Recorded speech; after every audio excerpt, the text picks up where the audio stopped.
a hearing on allegations of CIA involvement in cocaine trafficking. Yesterday, the Senate Intelligence Committee, chaired by Senator Arlen Specter of Pennsylvania, heard testimony from inspectors general from the CIA and the justice system. Recently, the San Jose Mercury News ran a series of articles on the CIA and drug trafficking. The hearing's 2.5 hours.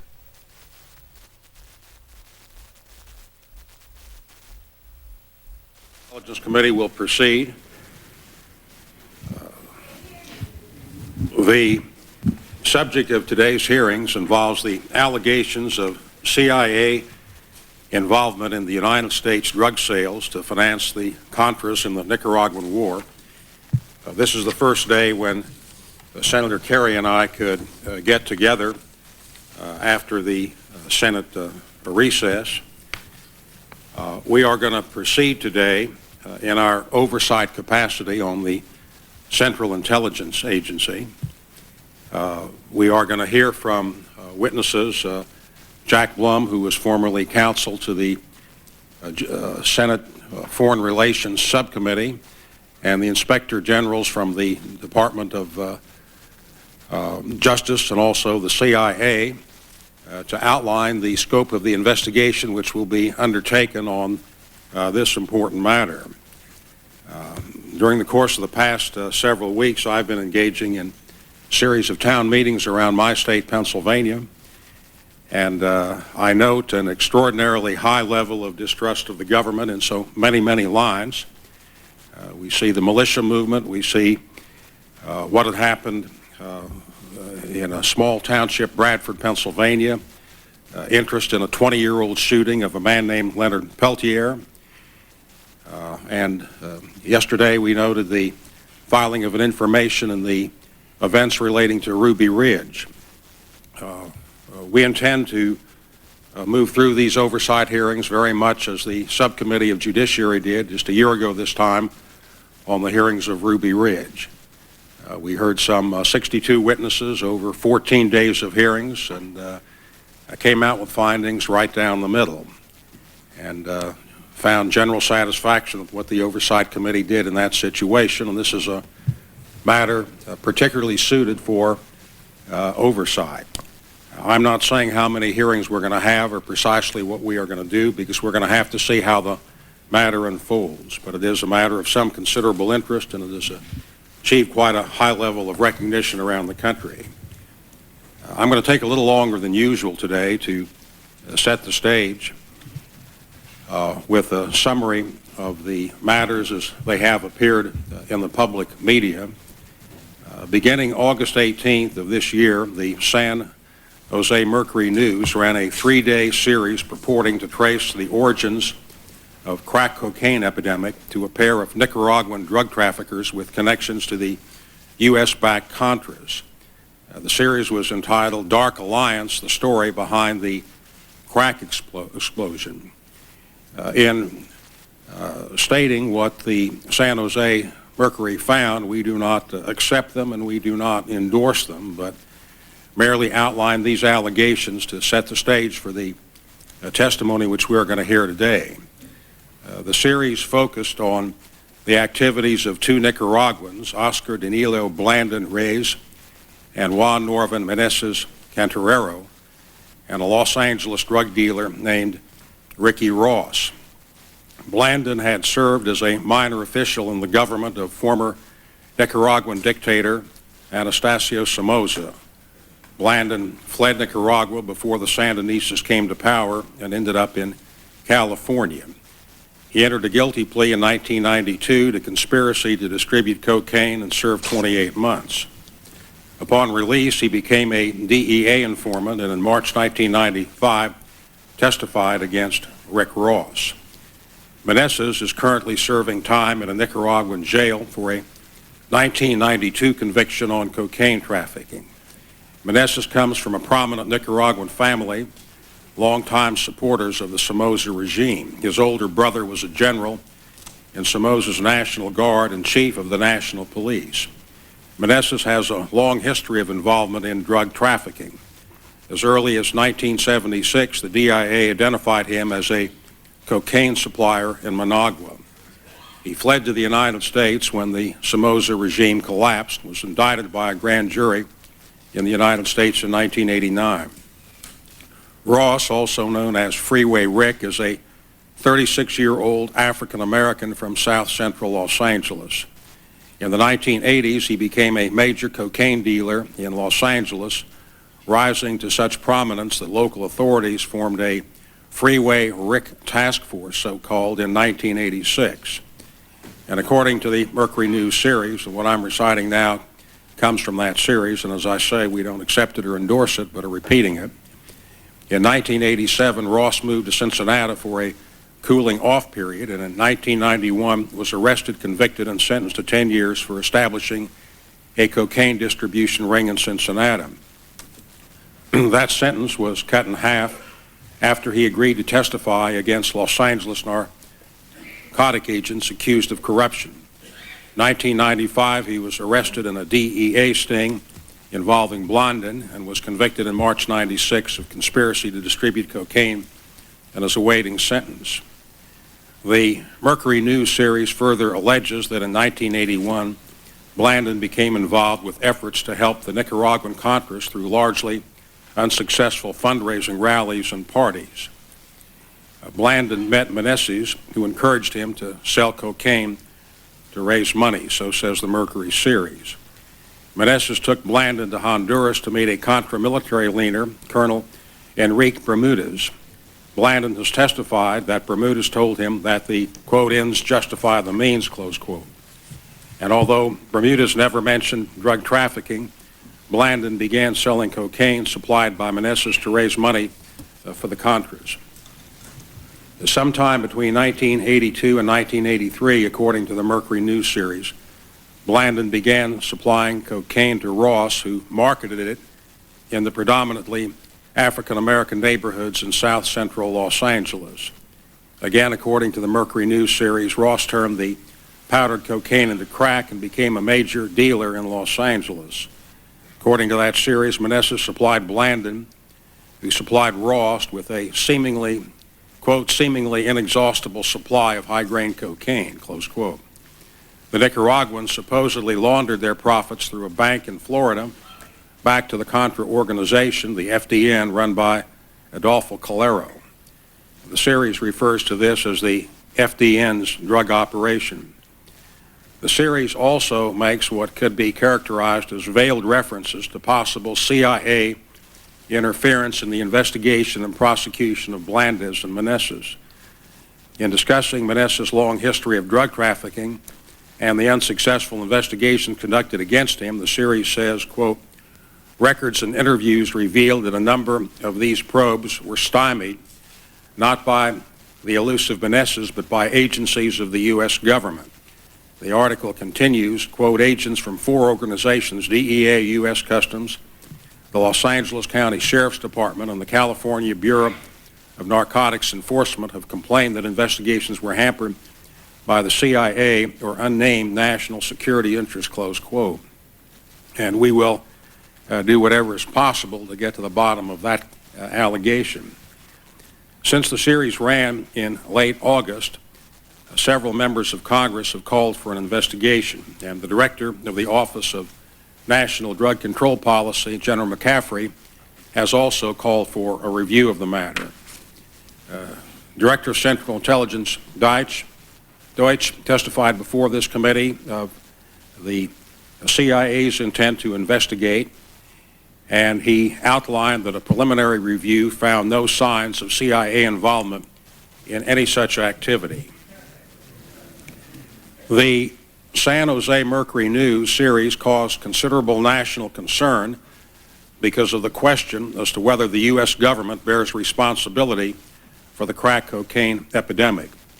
Several major newspapers have independently examined the allegations of the Mercury News and reached different conclusions. The following is a very brief summary of some of those newspaper findings, and as the case with the San Jose Mercury, the committee does not accept or endorse any of those findings, but will repeat them to provide some balance as we begin this hearing. The Other newspapers noted that the link in establishing an alleged connection between the rise of crack cocaine and the CIA-supported Contras is the role of Blandus and Meneses. The Mercury news series characterizes Blanda and Meneses as Contra leaders, saying that Blanda was one of the founders of the FDN in California. According to the other analysis, the Mercury News offers little support for this claim beyond a photograph of Meneses and the FDN leader, Adolfo Carrero, and Blanda's assertion that he was selling drugs out of his sense of patriotism. The New York Times says, quote, neither of the two ever held an official position in any of the Nicaraguan groups, close quote. The Los Angeles Times concluded that Meneses gave less than $50,000 to the Contra effort, and Blanda's participation was even more limited. Other press reports have questioned the linkage between Blandon's dealings with Ross and the Contra effort. Blandon's testimony indicates that by the time he started selling to Ross, he had stopped using Meneses as his principal supplier and was dealing directly with the Colombians. Blanda also testified that after his break with Meneses in 1982 or 83, he was not sending money to the Contras, but was in business for himself. It was only in late 1983 that he began his association with Ross. And according to these other news series, if Blandon was buying from the Colombians, then selling to Ross and pocketing the profits, there is no connection, so say these other analysts, between the CIA-backed Contras and the crack that Ross was peddling on the streets of Los Angeles. All sources acknowledge that Meneses and Blandon trafficked in cocaine, but most have questioned the characterization that they fostered the crack epidemic. The Washington Post reported that Blandon, based on law enforcement estimates and his own accounts, handled about 5 tons of cocaine over his 10-year career. That is obviously a significant amount, but it is 0.2% of the nationwide cocaine trade, and raises a question as to whether the Mercury News accurately characterized him as the, quote, Johnny Appleseed of crack in California, close quote. According to the other analyses, law enforcement and academic experts discount the hypotheses that any one individual or organization was responsible for the growth of crack. The epidemic was driven, so they say, by a combination of factors that began appearing across the country nearly simultaneously. These other news analyses concluded that Ross was a major Los Angeles crack dealer, but one of many, and Blandon and Meneses were mid-level traffickers who sympathized with the Contras and probably donated a small of money to the cause in the early 1980s. And the other news analysis say the trio was not directly connected to the Nicaraguan Contras or the CIA, and the rise of crack cocaine would have occurred regardless of their participation. That, I say, is a very brief setting as to what has appeared in the public media. And this is obviously a matter of very, very substantial importance. The news stories directly implicate the Central Intelligence Agency. This committee has direct oversight responsibilities for the Central Intelligence Agency, and we intend to see to it that all the facts are laid before the American public so that we can follow those facts and draw whatever conclusions are warranted. And as I say, today's hearing is just a beginning, where we will hear from a former investigation by a Senate subcommittee, the Committee on Foreign Relations, not the Intelligence Committee, and what investigations are now planned by the CIA itself and the Department of Justice, and this committee itself will be doing considerably further. I now yield to my distinguished colleague, the Vice Chairman, Senator Kerry. Thank you very much, Mr. Chairman. And first of all, I do support strongly your decision to convene this hearing on these very important allegations that have been made against the CIA for its actions during the Reagan administration. Until we have the data, however, which the Inspectors General before us today will uncover, our hearing must be tentative and inconclusive. But it can serve at least one very important purpose. It can signal the seriousness and determination of this committee to learn the truth and to act upon it. This is a very inflammatory subject, to say the least. Either the CIA, a U.S. government agency, approved or condoned the introduction and sale of crack cocaine to Americans in order to finance the Nicaraguan Contras during the Reagan administration. or the people who served in the CIA at the time, many of whom are still serving, have been erroneously accused. We have a duty to get to the bottom of these allegations, and as we do so, I'm confident we'll be guided by the evidence and the evidence only. Speaking of confidence, I know Mr. Hitz, the CIA Inspector General, very well, and I know the statute which makes him completely independent from CIA management. So I have confidence in his ability to get to the facts and to report them.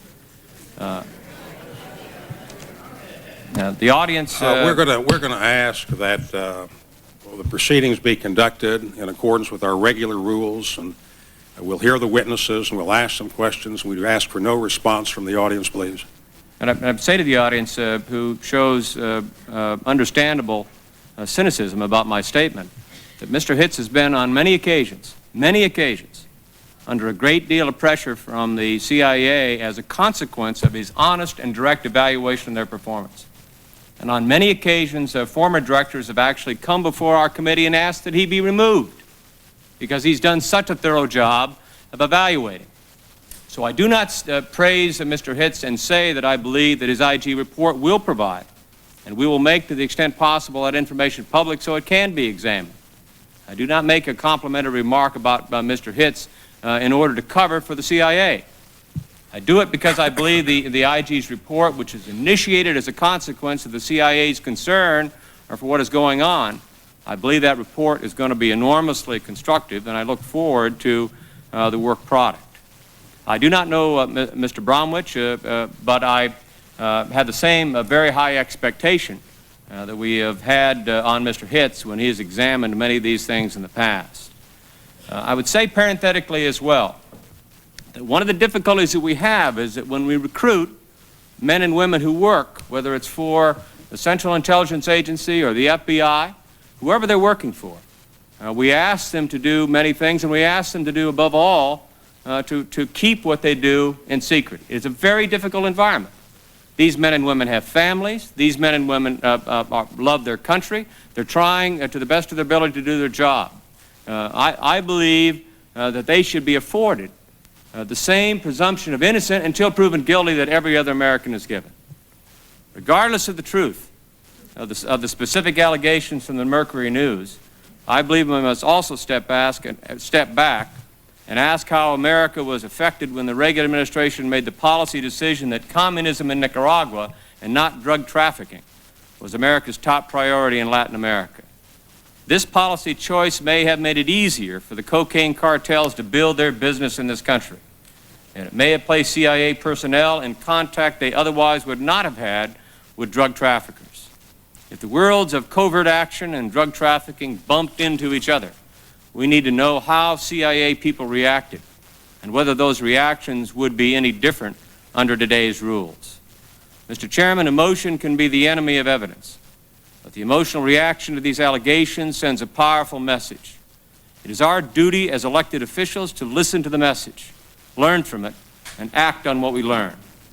The message I am hearing is a deep-seated cynicism and hostility towards government and its motives on the part of many in the African American community.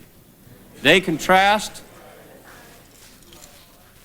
the government's military and scientific prowess with its failure, a long-running bipartisan failure, Mr. Chairman, to keep drugs from ruining their families and their neighborhoods. And they conclude their government is, at best, indifferent to them. From their perspective, the war on drugs is war against the people of our own inner cities, not against those who mastermind and profit from this trade. And when you look at the great majority of those in prison for drug offenses, you can hardly argue with this point of view. If we are to bring something positive out of these allegations, Mr. Chairman, we must hear this message, and we must work across party lines with the administration and with state and local government to put in place counter-drug programs which everyone in the country, including those in the inner city, can see are effective and are for the benefit of all Americans. A democratic government can't last very long if many of its own people view it as an enemy. Thank you very much, Senator Kerry.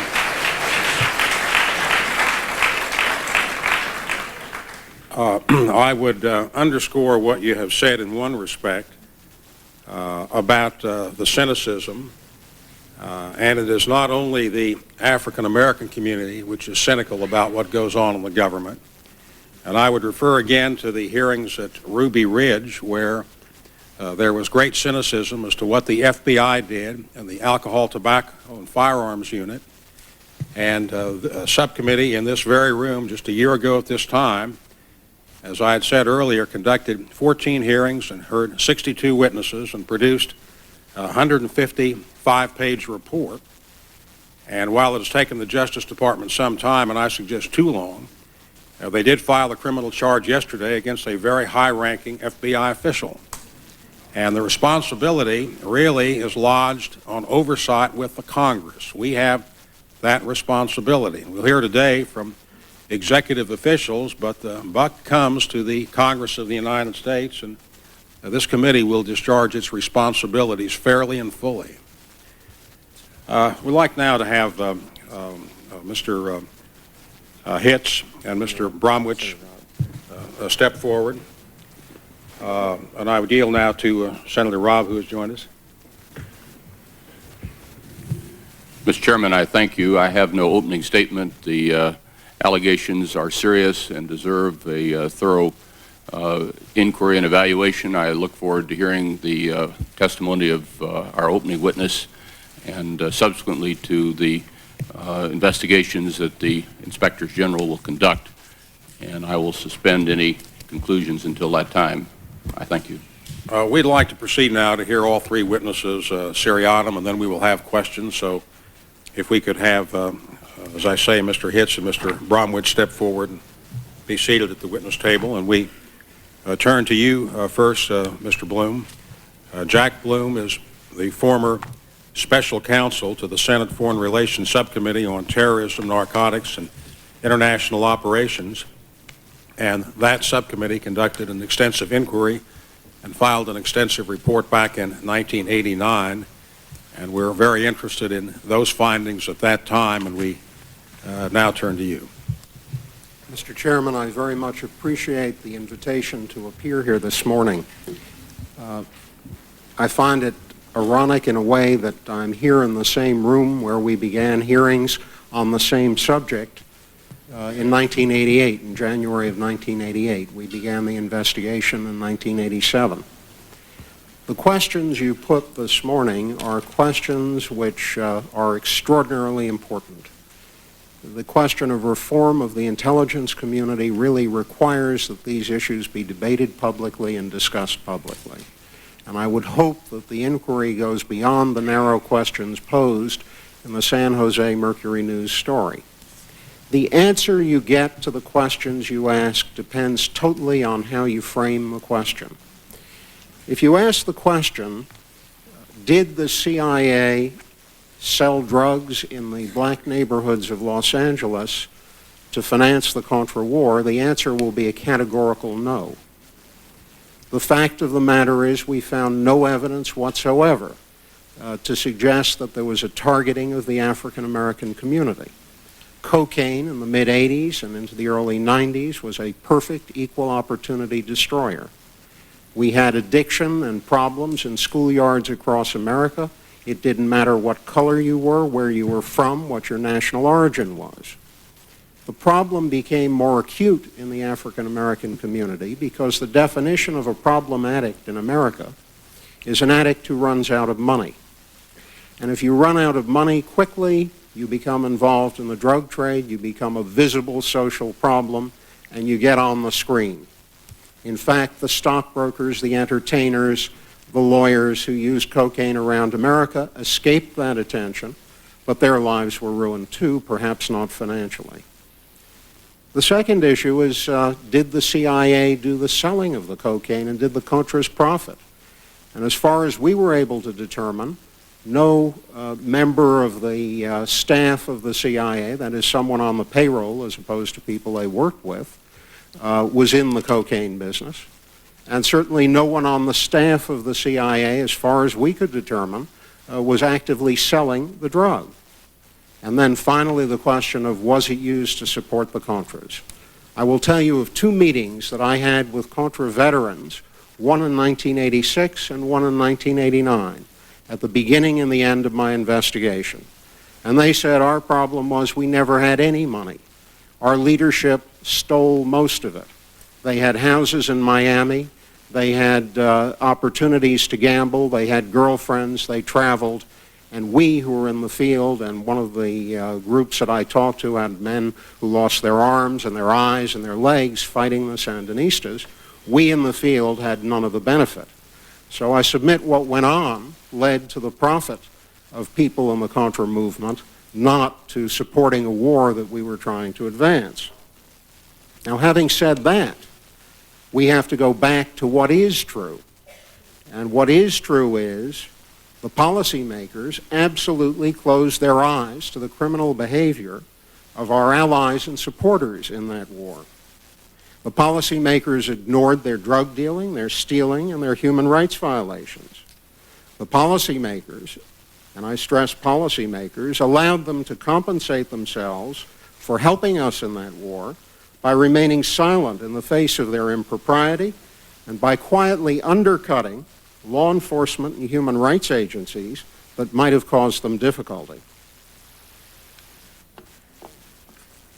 We knew about the connection between the West Coast cocaine trade and the Contras. There was an astonishing case called the Frogman case.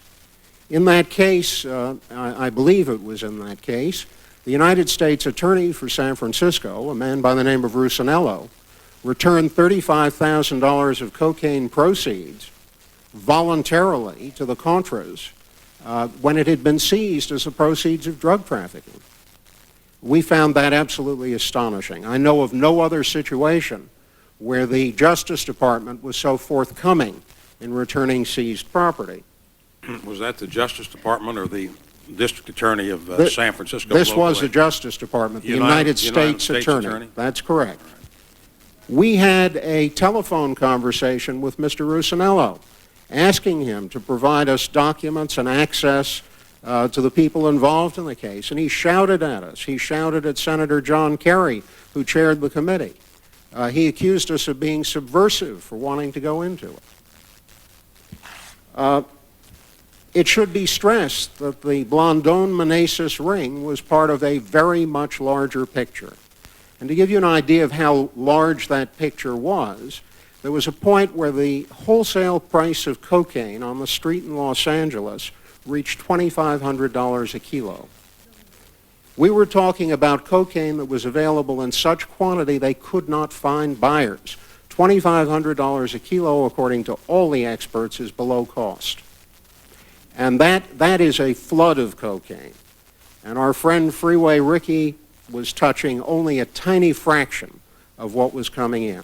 We had a definite cocaine epidemic.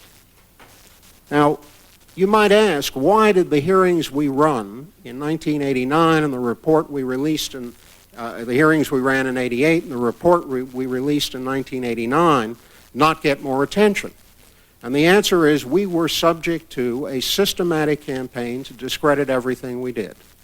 Every night after there was a public hearing, Justice Department people, administration people would get on the phone and call the press and say the witnesses were all liars, they were talking to us to get a better deal, that we were on a political vendetta, that none of it was to be believed, and please don't cover it. The consequence of that was the hearing and the report were given very modest play in the press. I think the report and the hearing, as you go into this matter and look at some of the transcripts, and I do hope you'll get the actual records and closed session and deposition hearings from the archives where they all are, and I hope all of that is made public, you'll find we did a rather thorough job. It was a systematic effort to discredit us that prevented the conclusions from receiving the attention I believe they warranted. Now, I would argue that over a long period of years, covert operations were undertaken. And it's not only the CIA, obviously the decision in that area is at a political level, and the CIA would be an implementing agency. Were taken on an ideological basis that verged on religious belief, and with an eye to short-term results and not long-term consequences. Never again should that kind of ideological blindness and short-term vision infect intelligence assessments. In the 1980s, all of us could count the number of people dead on the streets of America as a result of the drug problem. You couldn't find me a single person in America who had died as a result of an attack by a Sandinista inside our borders. There should have been some ability to notice that distinction and understand the importance of the drug problem and understand that that had to be addressed, and at the very least that anything you did to solve any other foreign policy problem not make the drug problem worse. I think that among the other things you should be looking at is a review of the relationship in general between covert operations and criminal organizations. The two go together like love and marriage. And it's a problem which really has to be understood by this committee. Criminal organizations are perfect allies in a covert operation. If you sent me out of the country to risk my life for the government, to do something as a spy in a foreign land, I would think criminals would be my best ally. They stay out of reach of the law. They know who the corrupt government officials are, and they have them on the payroll. They'll do anything I want for money. It's a terrific working partnership. The problem is that they then get empowered by the fact that they work with us. So now they have stature and influence and an impact in their own country, and if they have influence with politicians and people who come to power, we now have a new powerful criminal enterprise, and we can't always control what they do once we stand down. And unfortunately, we have yet to figure out how to prevent criminal friends from becoming an albatross. There's a second problem, and that is when you run covert operations, you train people in a lot of skills. Unfortunately, the story of Adam and Eve stays with us. Once you learn something, once you've bitten the apple of knowledge, you can't unlearn it, ever. And when you teach people how to change their identity, how to hide from the law, how to build bombs, how to assassinate people, they don't forget how to do it. And you wind up, after the covert action is over, with a disposal problem. We've never been very good at handling disposal. We had that problem in the Bay of Pigs. Bay of Pigs veterans have turned up in everything from Watergate to the Letelier assassination. There's a list that's so long it's painful to recount. Now, the connection with the drug trade, and I had to go into much of this in preparation for the hearing, and we heard it again and again from people we talked to, goes way back. We were involved in assisting the Kuomintang armies against Mao Zedong in the 1950s. During that period, we supported people who were in the heroin trade in the mountains of Burma, and those Kuomintang armies helped themselves and financed themselves out of the heroin business. It turned up again in the Vietnam War, where our allies, the Hmong tribesmen, were in the heroin business. There were many accusations and all kinds of stories about, was the CIA dealing heroin? And the answer was, we're not doing it. Probably true. It's our allies, and we have to work with whoever we have to work with. In Afghanistan, recently, we've had allies who went into the heroin business big time. It's the largest cash crop in Afghanistan. It's the most important export from the region. It's coming out by the ton. And we also have a disposal problem. We have all kinds of people who've been trained in bomb making, and by God, they've been with us everywhere from the World Trade Center to Paris and all over the world, wherever there's somebody who doesn't suit their ideological tenor. Now, to turn specifically to the Latin American story and where our investigation picks up on the drug trail. We had testimony from a man who was a civilian employee of Argentine military intelligence, Leandro Sanchez Reis. He told us that the United States had encouraged the Argentine military to act as proxy for the United States during the Carter administration because we had a public policy of supporting human rights and another policy of really trying to sustain our anti-communist efforts. And the Argentines, he said, sponsored the cocaine coup in Bolivia and then set up a money laundering operation in Fort Lauderdale, and we later checked, and indeed he had set up that operation.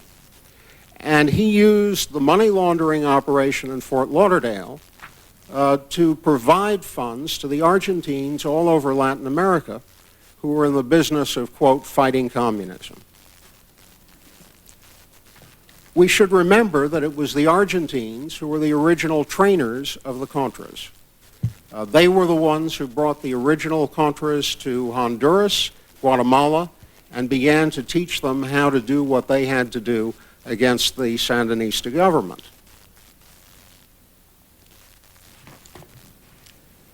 Sanchez-Reese told us that he believed that the reason the Argentines were so willing to go to war with the British over the Falklands was that the Argentine generals seriously thought that the assistance they had given us, the covert assistance they had given us, was going to put them in our good graces to the point where we would side with them. A tragic mistake indeed, if he was correct.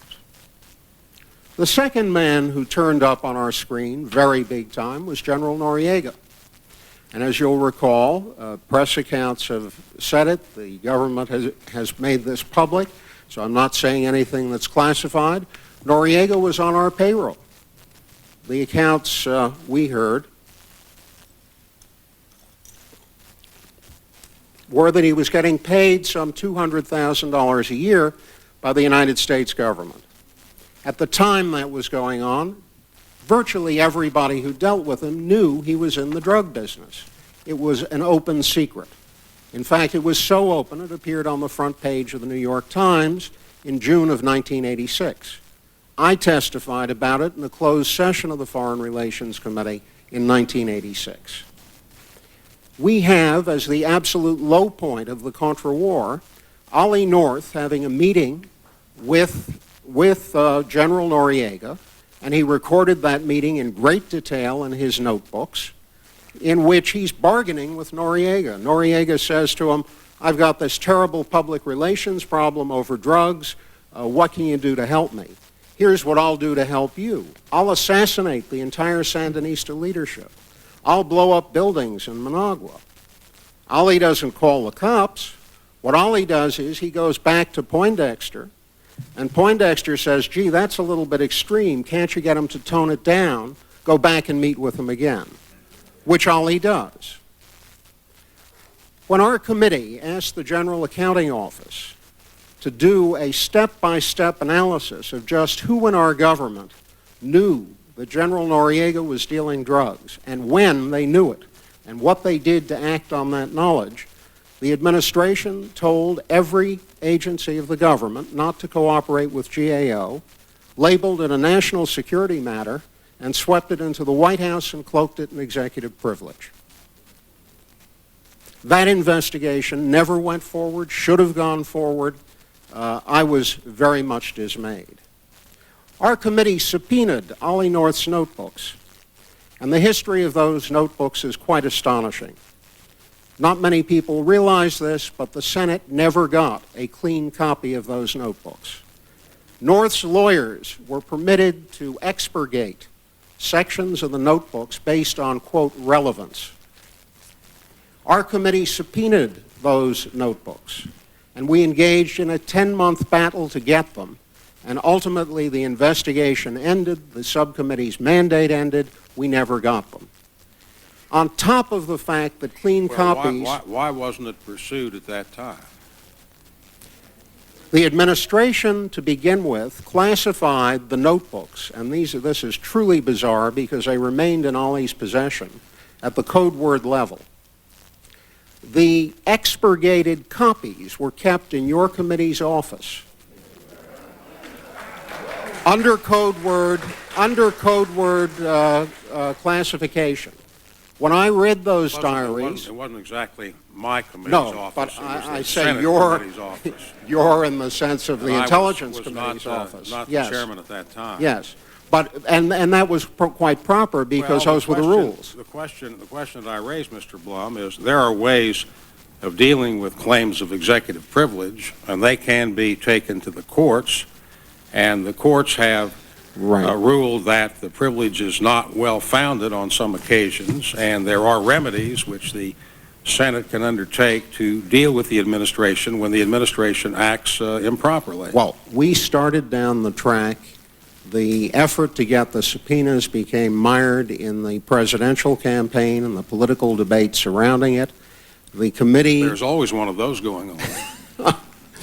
The committee's mandate expired, and frankly, I can't tell you why in the ensuing Congress it wasn't pursued. There was a later effort by the National Security Archive under the Freedom of Information Act to get further declassification and release of the notebooks. They succeeded to some degree. The notebooks in their entirety are still not public, and my belief is that your committee, the Intelligence Committee, should undertake, at the earliest opportunity, a complete investigation of the notebook situation and do your best to make it public to restore some degree of confidence in the process. Now,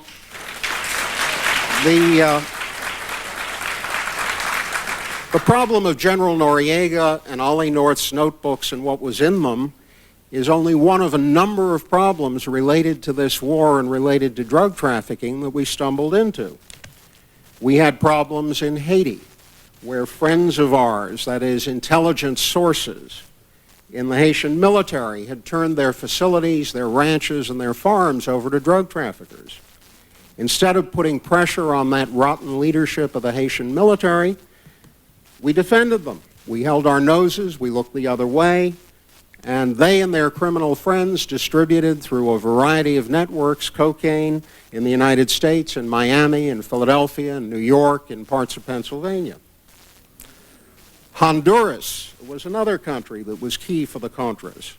Honduras was the base of Contra operations. Most of the Contra supplies came through Honduras. We wanted to do nothing to embarrass the Honduran military. Ramon Mata Ballesteros, a member of the gang that was involved in the Camarena murder, went to Honduras and found refuge there. He was walking the streets of Tegucigalpa openly and publicly.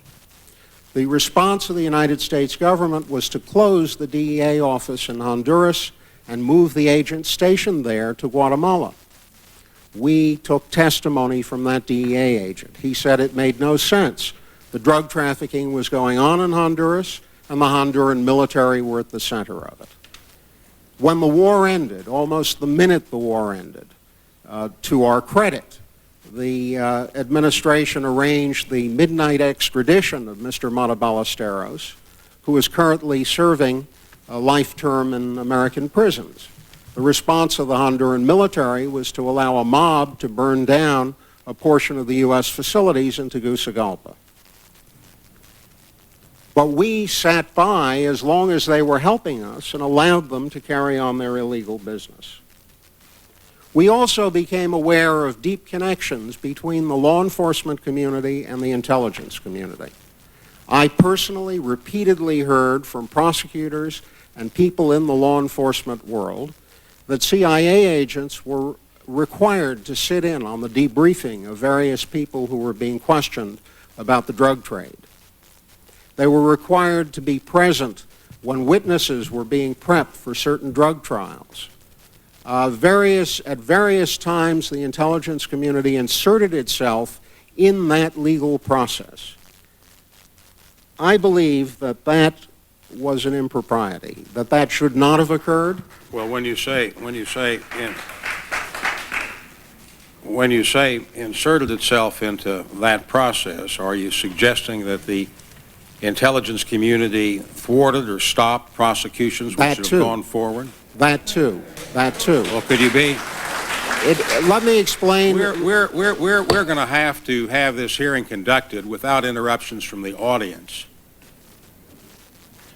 You are all here and you're all invited to stay, but if there are interruptions, we can clear the room. Proceed, Mr. Blum.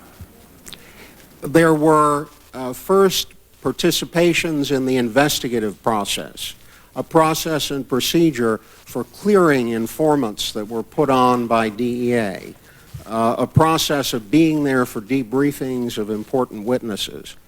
But then when there were criminal cases that threatened to expose various covert operations in the region, those criminal cases would be then put aside for one reason or another. And there was a procedure for doing that within the Department of Justice.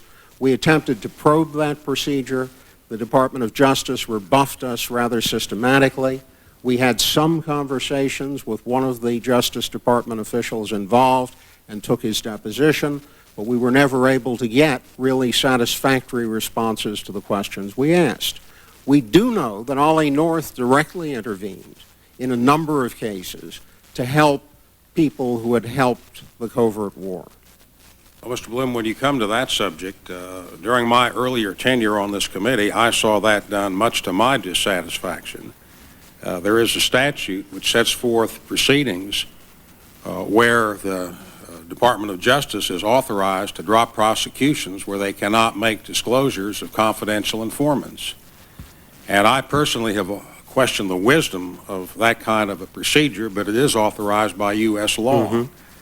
And this committee was frequently rebuffed by claims of that sort. But let me ask you a question relevant here. Did you ever see any of that interference by U.S. intelligence, CIA, or otherwise, of any prosecutions against cocaine in Los Angeles?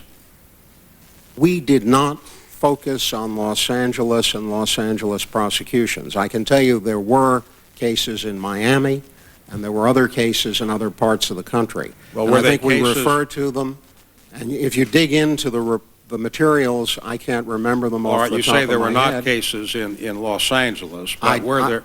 We didn't find them. That doesn't mean there weren't any. Well, I understand that, but I'm asking whether you found them. But you say you did find such cases in Miami. Now, right.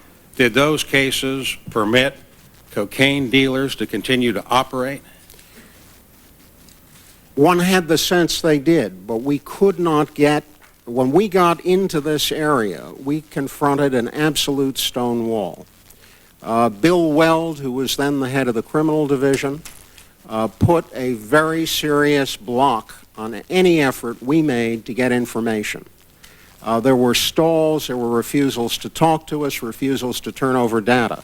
An assistant U.S. attorney who gave us some information was reprimanded and disciplined, even though it had nothing to do with the case, in a confidential way. And he simply told us about procedure. Who was he? I don't recall his name, but it's in our hearing materials, and we can furnish that for the record. We had a series of situations where Justice Department people were told that if they told us anything about what was going on, they would be subject to very severe discipline. And I got a lot of backdoor information, and then I was told I couldn't ever use it because the careers of the people involved would be seriously compromised. Now, we had another problem. Wait a minute. When you were told that, did you make any efforts to use that information? Yes. What did you do? We went back to the Justice Department. We talked to them. We said, we really want to talk to these people, and they simply stonewalled us. Now, you're saying that you received information on a voluntary basis, but under an agreement not to use it because it would affect the careers of those individuals. Right. And you honored those we honored the confidentiality. It's the only way, I'm sure you understand that you can ever get anyone to talk to you. But then we went back and tried to get the information on the cases. And as soon as we did, the answer was, sorry, we can't do that, and there were 1,000 excuses. We ran into another procedure which was extremely troubling. There was a system for stopping customs inspections of inbound and outbound aircraft from Miami and from other airports in Florida. people would call the customs office and say, stand down, flights are going out, flights are coming in.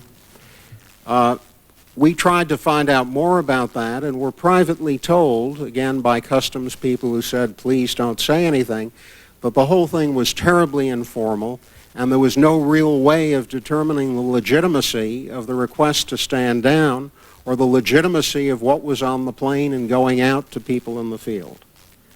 That I found to be terribly troubling, and it's a matter that you all should be looking at very carefully. There was a flip side to this drug problem as well.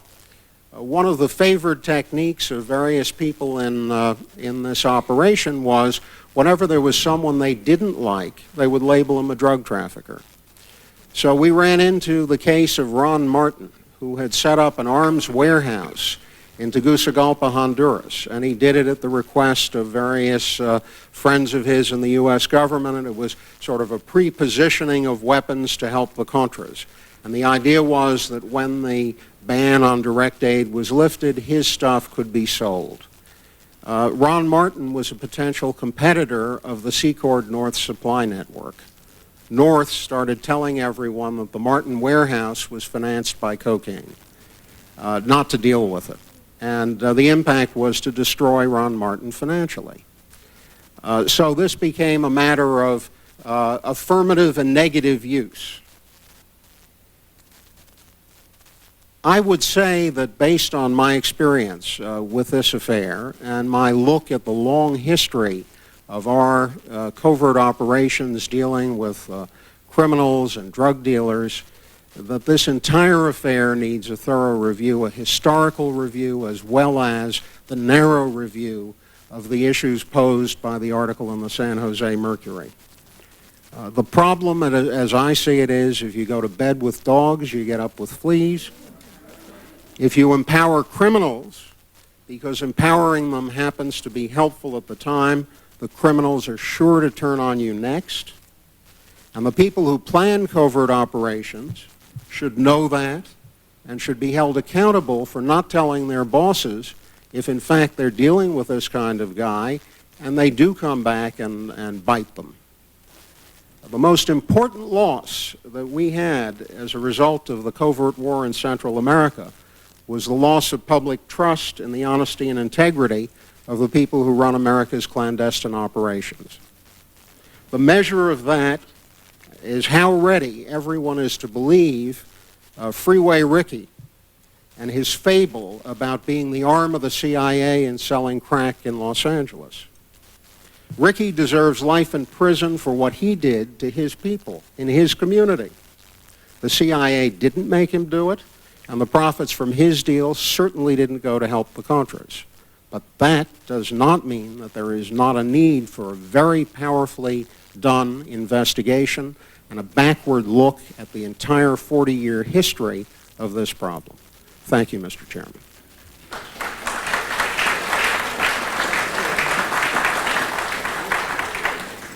We will proceed with 10-minute rounds as to your testimony, Mr. Blum, because it will differ substantially in nature from Mr. Hitz and Mr. Brownwich. Let me begin with the overall question as to whether you believe that the United States has now placed proper emphasis on counter-narcotics as a foreign policy goal.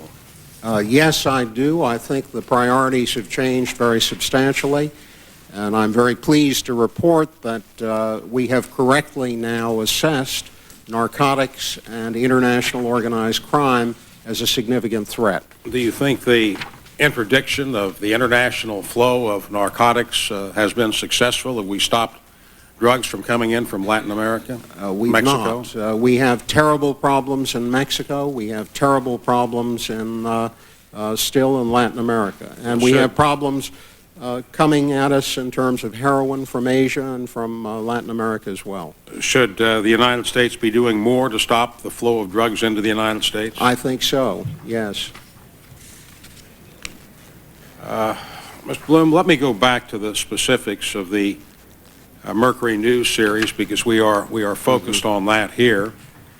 And you have raised quite a number of other issues, and they're all very important. But Did the principal participants in the current allegations, that is Blandon and Meneses, figure in any of the investigation which your subcommittee did? Yes, as I said, we knew about Meneses. I believe one of Senator Kerry's staff did interview Meneses at one point.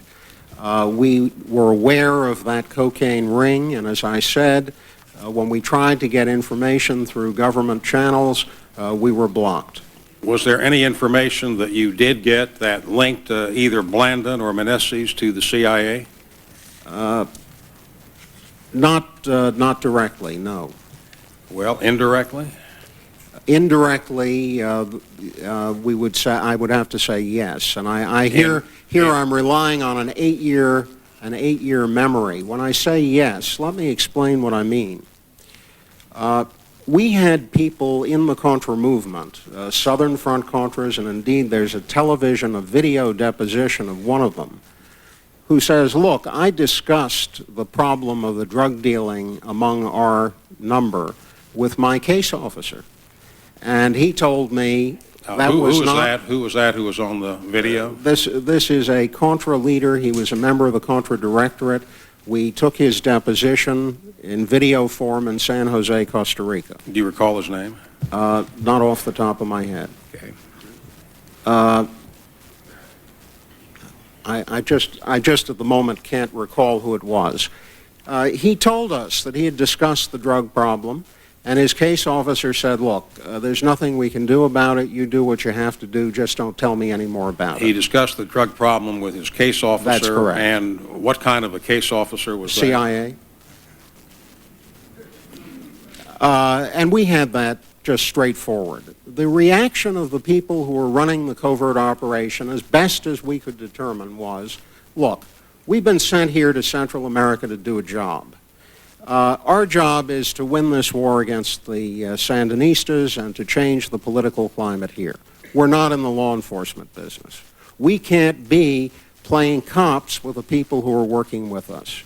If there's drug trafficking, let the DEA deal with it. But we have to do what we have to do, and please don't let that other mission interfere with what we have to do, because by God, it's difficult enough. So what you're saying is that the CIA individual did not stop him from dealing in drugs. Right. But he did not encourage him to deal drugs. No. Or did not use the proceeds. But he then excuse me, the question's not finished. Or did not use the proceeds or encourage the use of those proceeds to finance the Contras. Not at all. And as I said before, all of the people who played in this took the money and put it in their pockets. Now, there's one other thing you have to understand about the situation in Central America at the time, and it's relevant to the question you asked. There were facilities that were needed for running the war, clandestine airstrips, cowboy pilots who would fly junker airplanes, people who would make arrangements for the clandestine movement of money. Every one of those facilities was a perfect facility for someone in the drug business. So there were people who were connected very directly to the CIA who had those facilities and allowed them to be used and indeed personally profited from their use as drug trafficking. Do you have any specifics on that? I do, and I would... Let me finish the question. Who from the CIA permitted those facilities to be used?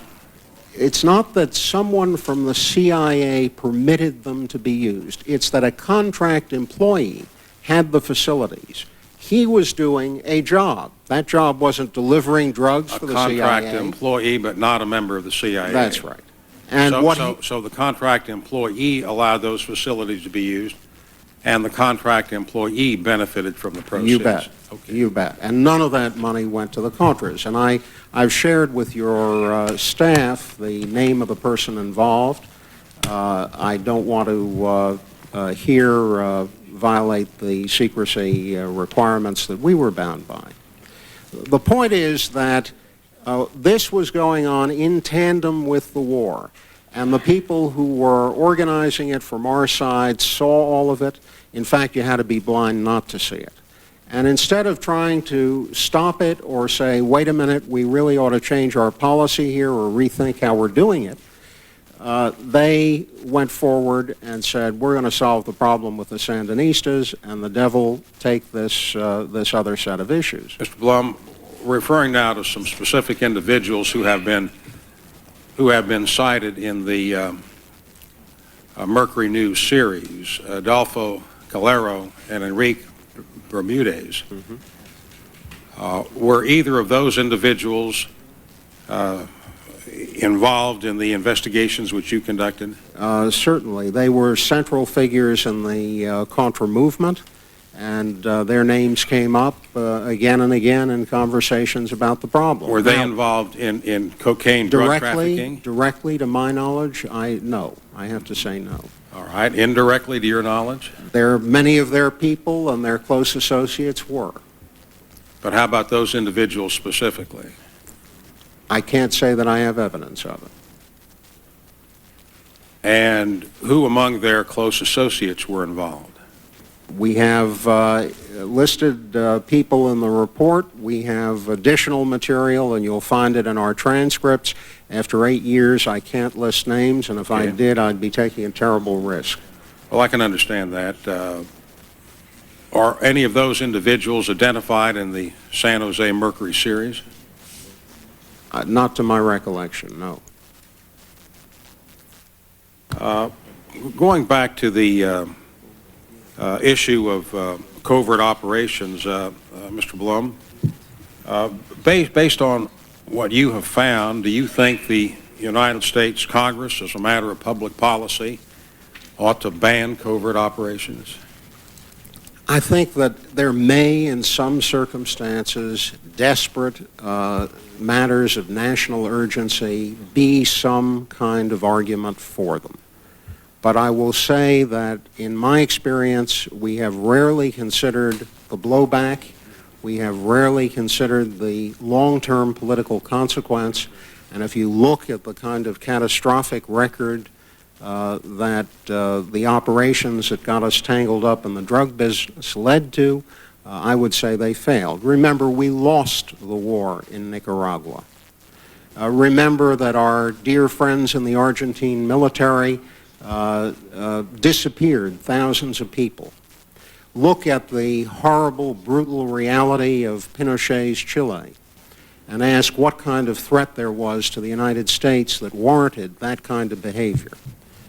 Well, I come to the public policy question because this committee has been very deeply involved and is continuing at this moment on evaluation of what may or may not be covert activities, and I'm interested in your judgment. But your net conclusion is that there are some situations which may be sufficiently serious to warrant covert activities? There may be, but I believe that nowhere near the scale, not even a smidgen of the scale that they were carried out on in the past, and certainly a complete rethink of the idea of building alliances with criminals and drug dealers. Well, I think we need to spend much more money on overt diplomacy and on public help for people who are our friends and on real diplomacy. We've slashed the State Department budget by a tremendous amount and not done the same for the intelligence budget. I find that quite mysterious. Do you think we have slashed the State Department too much in the past several years? Way too much. There's no money for people to travel, no money for them to negotiate, no money to bring foreign leaders here to teach them, to educate them, no opportunity to bring emerging leadership here. We have a very real budgetary problem in the My State time is Department. up, and I want to just ask you two very pointed questions. When you say that there have been too many covert activities, are you aware of how many covert activities there have been? Because the findings are secret. They're made by the President. They're supposed to be secret. There are a fair number that do remain secret, believe it or not, because this committee does review them.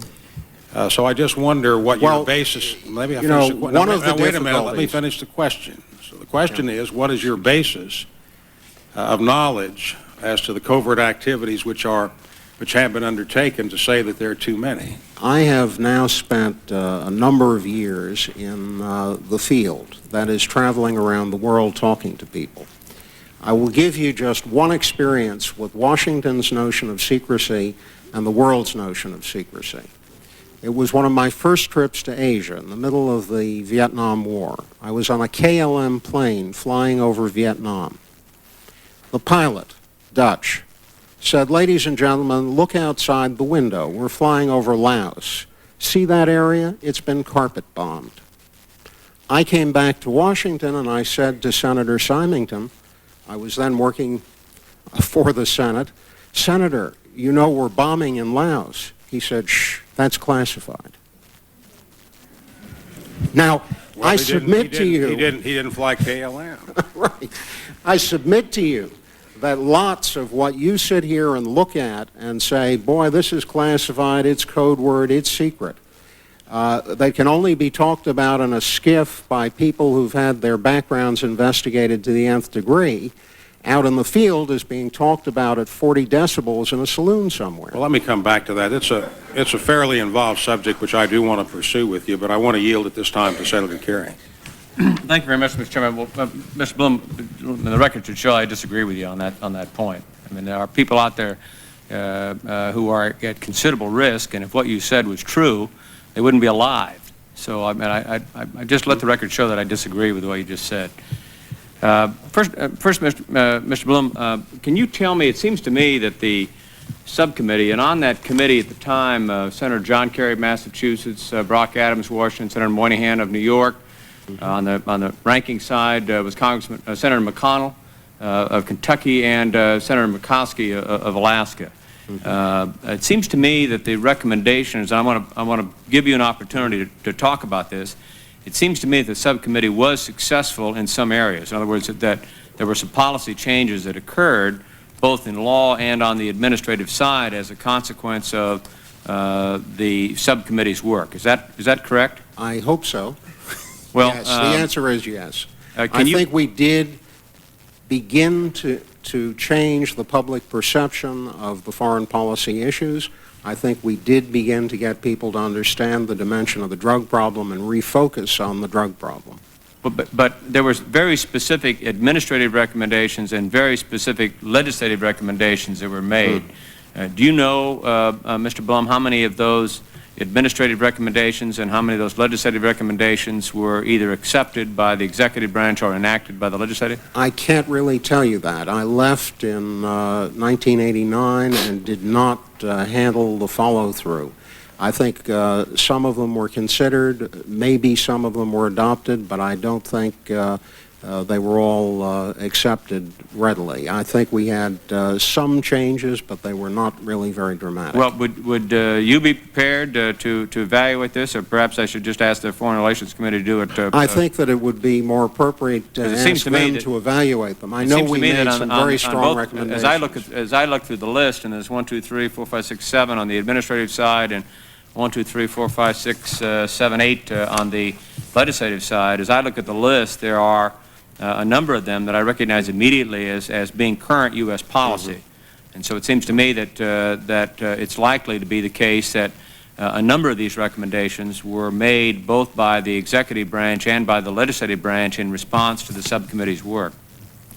I think that there were changes, and I think the hearings did have a positive impact.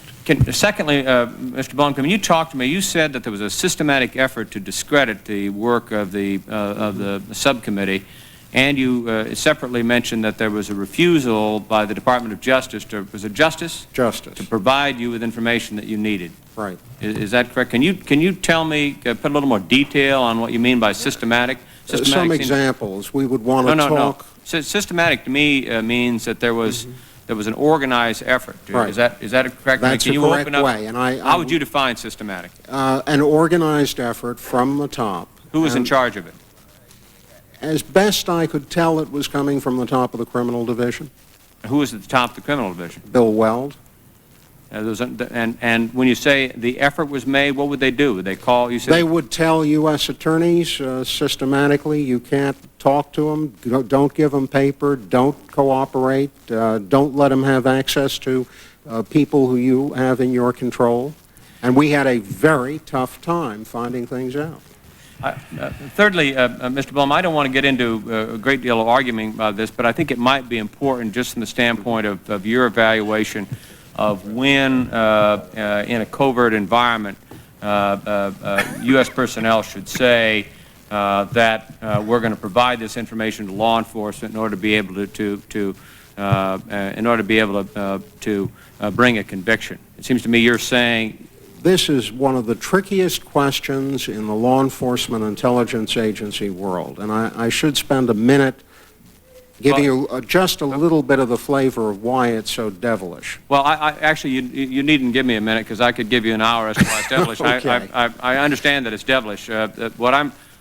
What's your view, Mr. Blum, of the Contra policy itself? Did you support at the time the Contra policy? Did you believe it carried a high priority? It was good? I thought that next to other things that were going on in the hemisphere, the problem of a Sandinista government in Nicaragua was really at the low end of the scale. But did you think the Contra effort? I understand that, but did you think the Contra effort was worthwhile? Did you support it publicly? I didn't think it was worthwhile. I didn't take any position on it publicly. I thought that it was a wrong affair, but my business was to find out what was going on in the drug trade.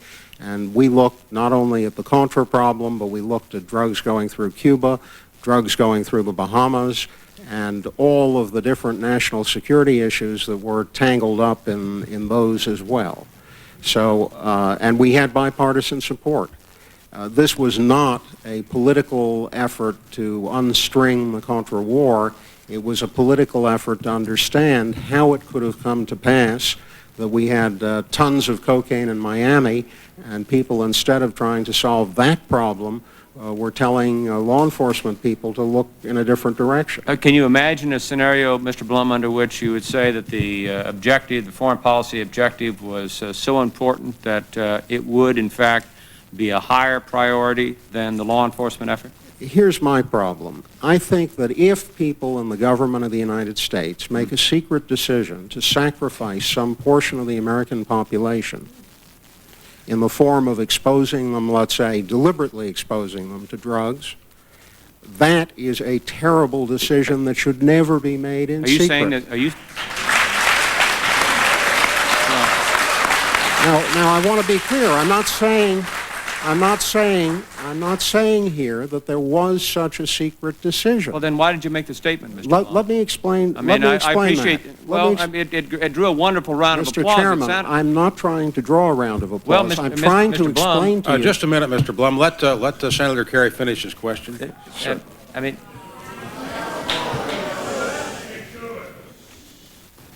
you made a statement that was in the context of this overall discussion of what's going on with the CIA's efforts in the Contra policy, and it seemed to leave the impression, at least, that U.S. policymakers consciously sacrificed a portion of the U.S. population.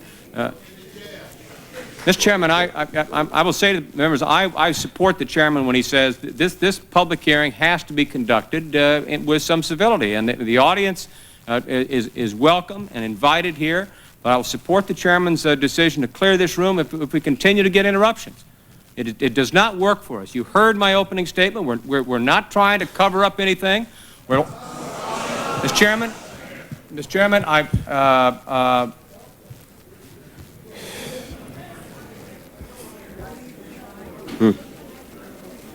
Well, may I have an opportunity Mr. to Blum, respond? My judgment is that we ought to proceed. There's a lot of public interest in this matter. We want people to be present. We can't identify who's saying what. We're not going to get into any investigations. We just ask for your cooperation in allowing us to proceed with the questions without a response to the extent that you can. I would like to try to answer that as best I can. When people who are engaged in an operation say, we're going to look the other way, we're not going to do anything, interfere in the law enforcement process to protect people who are running the operation, and in that process of interference permit drugs to flow in, you have an extraordinarily serious problem. Now, the DEA, when it has Mr. Blum, let me get you back to the question I asked you. Right. I don't disagree with your statement. If you listen to the audience listen, who keeps interrupting with their enthusiastic support of what you said earlier, I do think it is a terrible mistake to say that we're going to allow drug trafficking to destroy American citizens as a consequence of believing that the Contra effort was a higher priority. I ask you a question. The question is this. Do you, in your own mind, have a situation, obviously you were at best lukewarm to the Contra effort. Do you see in your own mind risks to the people of this country that would carry with it a high enough priority that in that circumstance you believe that it would not be wise to bring the evidence out and pursue a prosecution in that case? In the rarest... Let me give you an example. How about nuclear proliferation? How about a covert operation Senator, that's designed to interrupt and to prevent the flow of chemical and biological agents in the United States? In that situation, Mr. Blum, in that situation, Mr. Blum, what is your view if the people that are involved in that uncover evidence that might lead to a prosecution? Should they shut down the operation? I understand that, and there are circumstances where I would agree that you would shut down a prosecution, but you don't do it the question isn't, is there a bright line and can we draw a bright line? Right. There was a judgment call here, and that judgment call erred so far on the wrong side of where judgment should have been that we wound up with a terrible problem. And that terrible problem was a de facto result that I was describing. That is, where many people did suffer as a consequence. And I started to say, when DEA allows a controlled delivery of drugs, there is a furious debate. Those controlled deliveries are monitored because DEA says our job is to prevent it from coming in. And if it escapes on the street for any reason, we've blown it. And that kind of standard is really the kind of standard that should have, I think, been applied here. And maybe you can give me, and maybe we would both agree, that there is some dreadful circumstance where this should have occurred and been allowed to occur and so on. And I probably could be convinced in the right set of circumstances. But the problem was that that issue wasn't put that way, and the sensitivity to what was going on was simply missing. Thank you, sir. Thank you very much, Senator Kerry. Senator Robb. Mr. Chairman, I think that I will defer any questioning at this point. I think the challenge to the committee has been sufficiently articulated, and I think the sensitivity and volatility of the concerns are such that it would be appropriate to have the two inspectors general complete their work before, at least as far as my own participation is concerned. It is the matters that are under discussion are extremely serious, and I think they deserve as factual an investigation as we can provide, and I'm not sure that attempting to come to conclusions at this point would advance the cause that I know that the chairman and the vice chairman seek in holding these particular hearings. I would ask a procedural question perhaps to Mr. Blum, and that is whether or not you believe that the authority of the inspectors general is sufficient to provide the kind of answers and the kind of objectivity that your concerns have addressed to whatever conclusions this committee might draw from those reports. I think that the authority is sufficient as far as the behavior of people who are employees of the specific agency in question, the Justice Department or the CIA.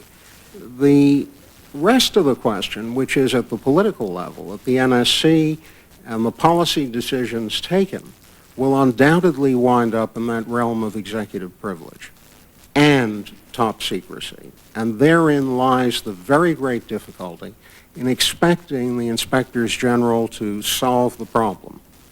I think we can find out whether CIA employees followed the rules.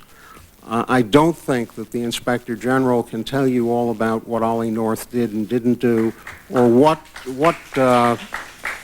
was going on in that circle of people and who they brought in and what they told people to do.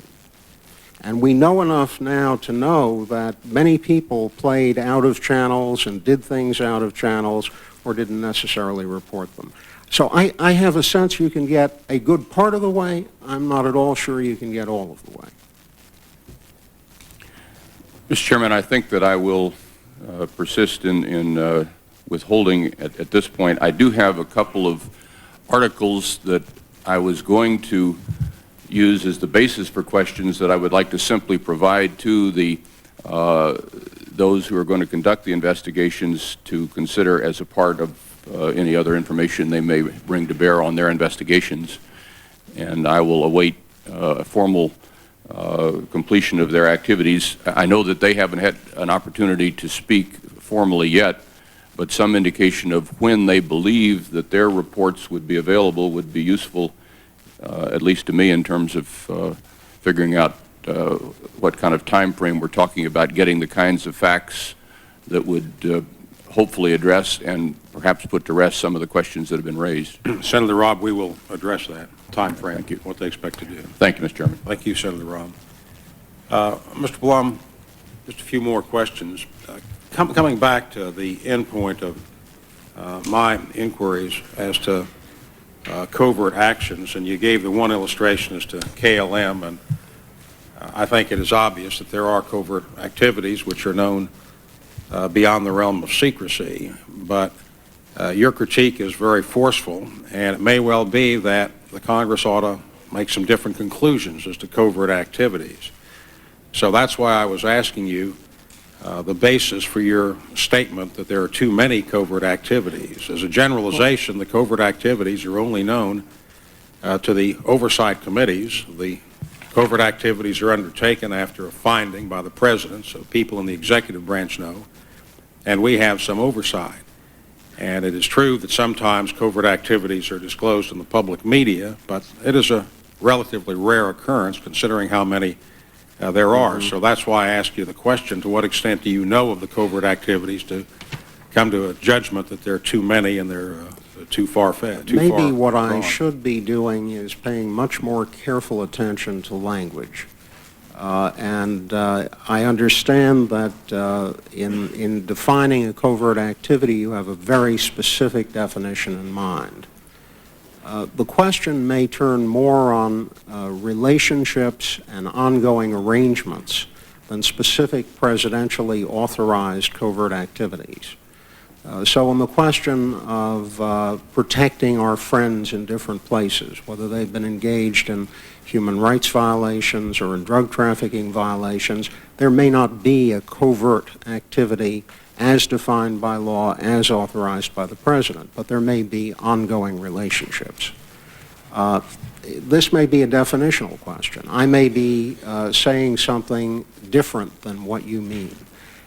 I can't tell you, though, that I know, and I don't want to deceive you. I don't know what has gone on in the executive branch in secret. I have not been privy to the findings, and I don't want to mislead you. Well, it is a different matter as to whether there are human rights violations which are not being pursued. And this committee has been very diligent in our pursuit, for example, of what goes on in Guatemala. And the committee is to be commended. And behind closed doors. I'm sorry, I didn't hear you. And the committee is to be commended for. I wanted you to repeat that. That's quite all right. You had made a comment about things that were taught to people that were hard to erase from their minds, and one of them was to teach people how to assassinate other people. Do you have any evidentiary basis for a conclusion that the United States is seeking to assassinate someone contrary to existing U.S. policy? Certainly not currently, but I refer you back to the Church Committee investigation. Well, I'm familiar with that. Yeah, I know you are. So that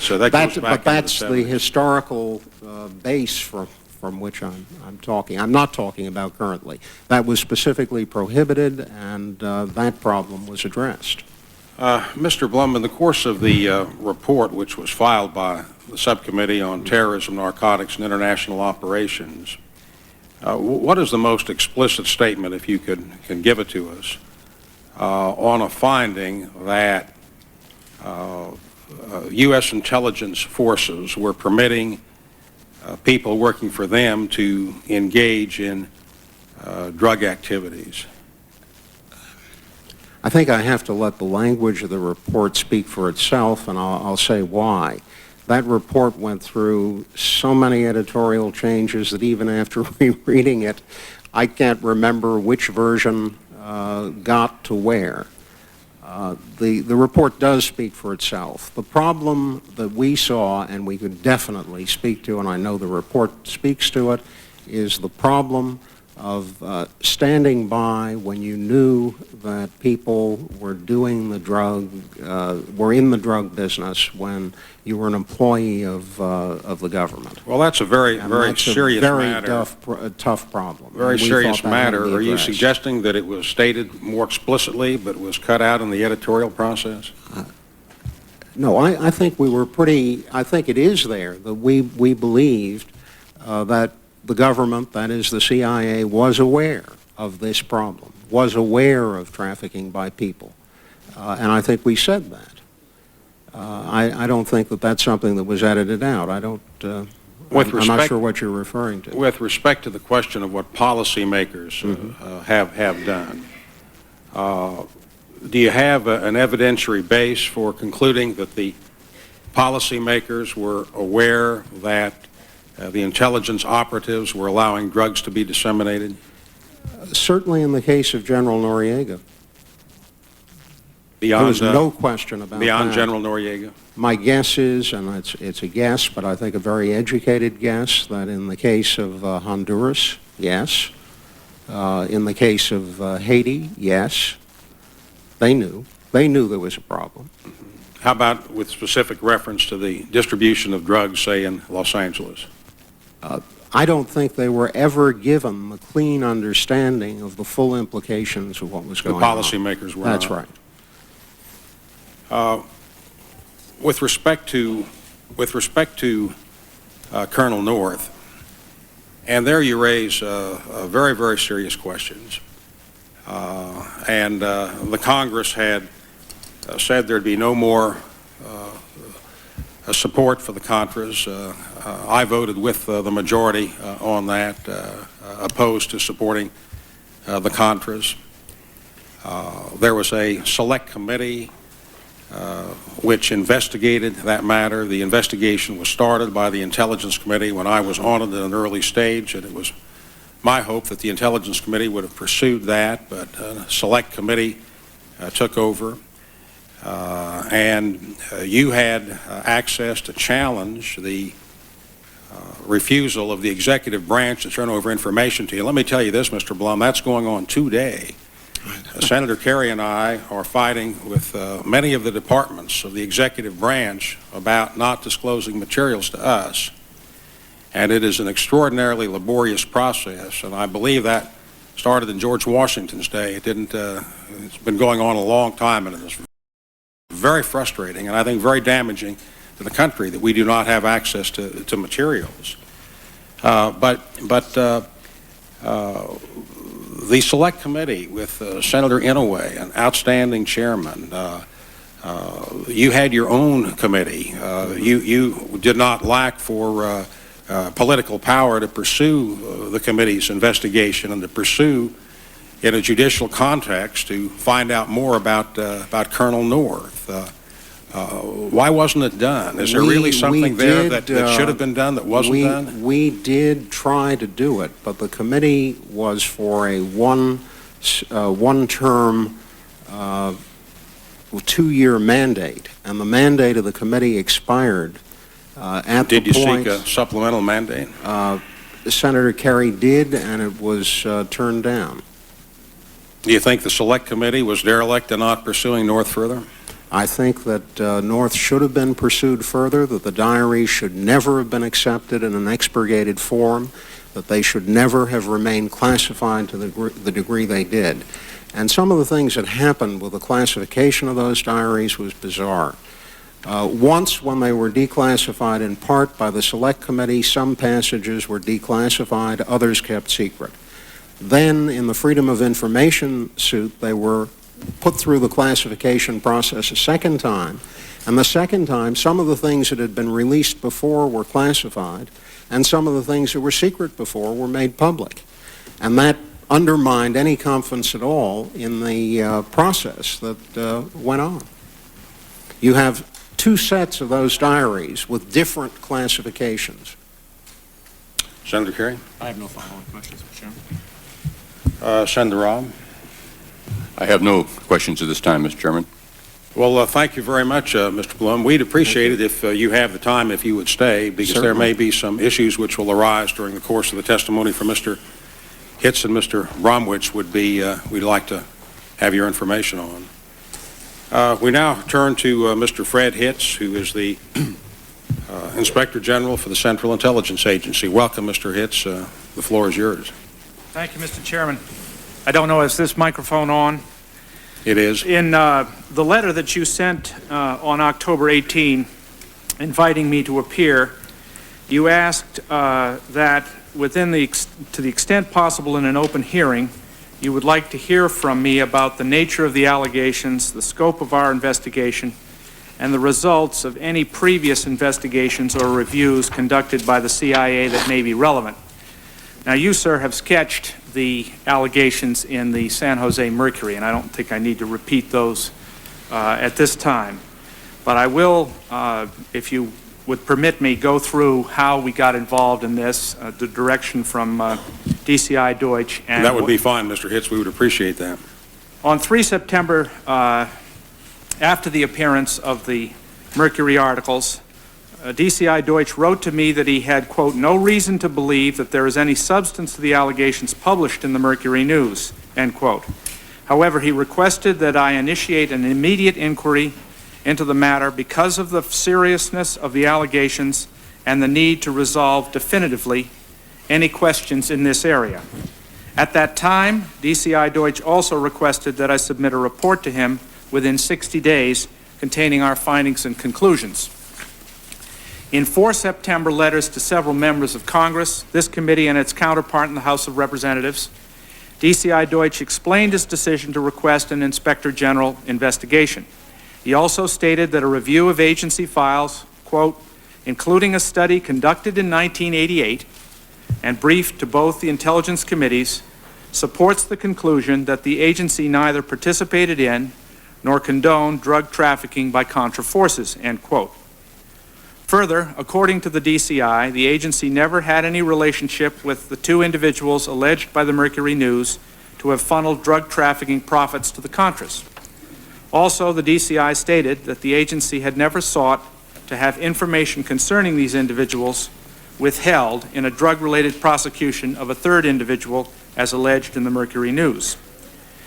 We also, as an office, recognize the seriousness of these allegations, and accordingly, we reacted quickly to the DCI's request by organizing an initial team of 3 investigators, an auditor, a research assistant, and a secretary to conduct a preliminary review of the scope and nature of the issues involved. That team developed, and I transmitted to all agency components a 12 September 1996 request for comprehensive searches of all agency record systems regarding a broad range of relevant subjects. The request also called for the components to designate specific personnel who would be individually responsible for certifying to the thoroughness of those searches. We also published a bulletin to all agency employees explaining the nature of our investigation and asking that they provide us with any relevant information in their possession. The search request extended to any and all documents and information, regardless of its form or sensitivity, relating to, number 1, any CIA connection with a number of specific individuals. 2, any possible drug trafficking and related activities by the Contras or associated persons. 3, what action CIA took in response to such information. And 4, any contacts with federal, state, local, or foreign law enforcement entities in regard to these individuals and activities. Because of the DCI's request for a report within 60 days, we established a deadline of 18 September for the components to provide our office with copies of all responsive documents and information. It has since become apparent that there is absolutely no chance we will be able to meet anything like a 60-day deadline. The size of the information base that must be thoroughly reviewed by the agency components in order to respond to our documents, to our request is enormous. For example, our team has reviewed over 5,000 cables that were identified in our own preliminary and limited electronic search of the agency's cable database. We have just received our first several hundred documents from the Directorate of Operations in response to our request, and have been advised that 5,000 to 10,000 electronic records are in the final stages of review for relevance to our tasking, while over 350 boxes of files have been recalled from agency archives and must be manually searched for responsive records.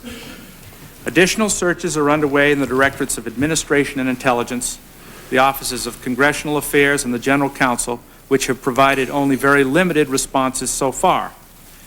We have been told that a search of the same records base in the 1980s, at the request of the Iran-Contra Independent Counsel, took 2 years and the efforts of 50 to 60 agency personnel. We are not saying that our investigation will take 2 years. We're stating merely that we have a lot of ground to cover. Mr. Hitz, what are you saying as to how long it will take? I understand, Mr. Chairman, that you're going to seek a precise answer to that question. No, I already have. I can't give you one. But let me just sketch a bit what we're about, and perhaps we can return to that. While we are attempting to tailor our request as much as possible, the bulk of the information that is responsive to our request will not even be received by my office for at least 2 weeks. Thus, we remain in the preliminary stages of our investigation. Soon we will face the requirement to review, catalog, and digest substantial amounts of information in order to move into the interviewing phase. In anticipation of this requirement, we have assigned 3 additional investigators, an independent contractor, and another research assistant to our team. Another auditor and 2 inspectors will be joining the team shortly as well. Well, how many people do you have in total then working on it? We're going to have 6 plus 3 plus 2, so 11 at this time. Is that enough? I'm not sure, sir. I'm not sure. I think we always have the problem, and you've been through these investigations yourself, too many cooks spoil the broth if you haven't got something for them to do initially.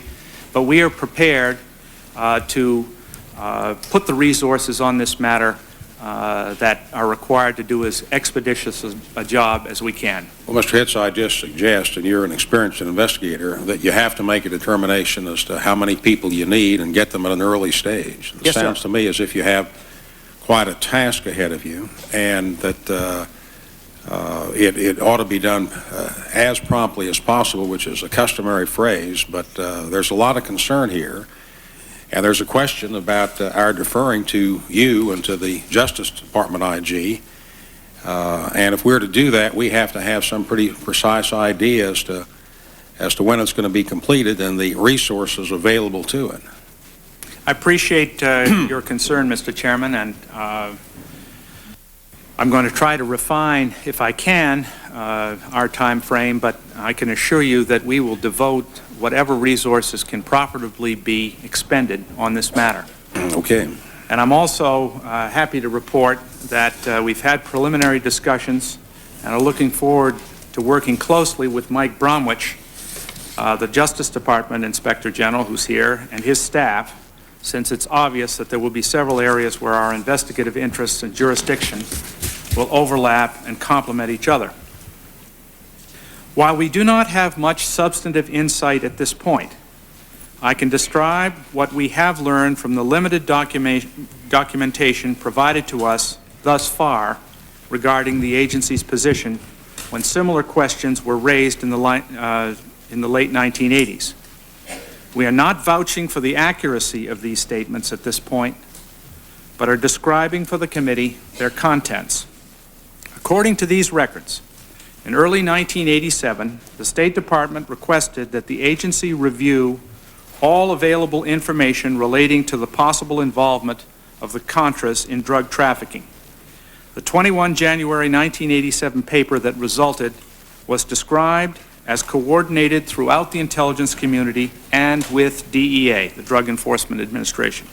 It began, and I'm quoting from that paper, "Review of information available to the intelligence community gives no indication that anti-Sandinista groups that have received or now are receiving support from the U.S. government have engaged in drug trafficking to fund their operations.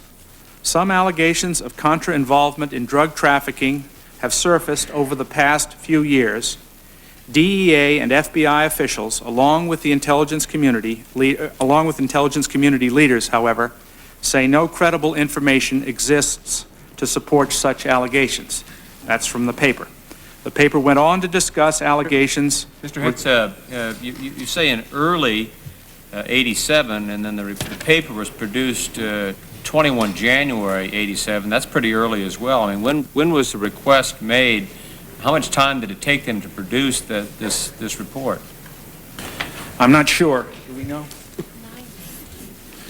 The initial request, Senator Kerry, was 9 January. So on 9 January, State Department requests the agency to review all available information relating to the possible involvement of the Contras in drug traffic. 12 days later, a response is given, and you're telling us that you can't get your work done in 60 days or 50 days? And, I mean, does that cause you to reach some conclusion about the report that was produced in 12 days?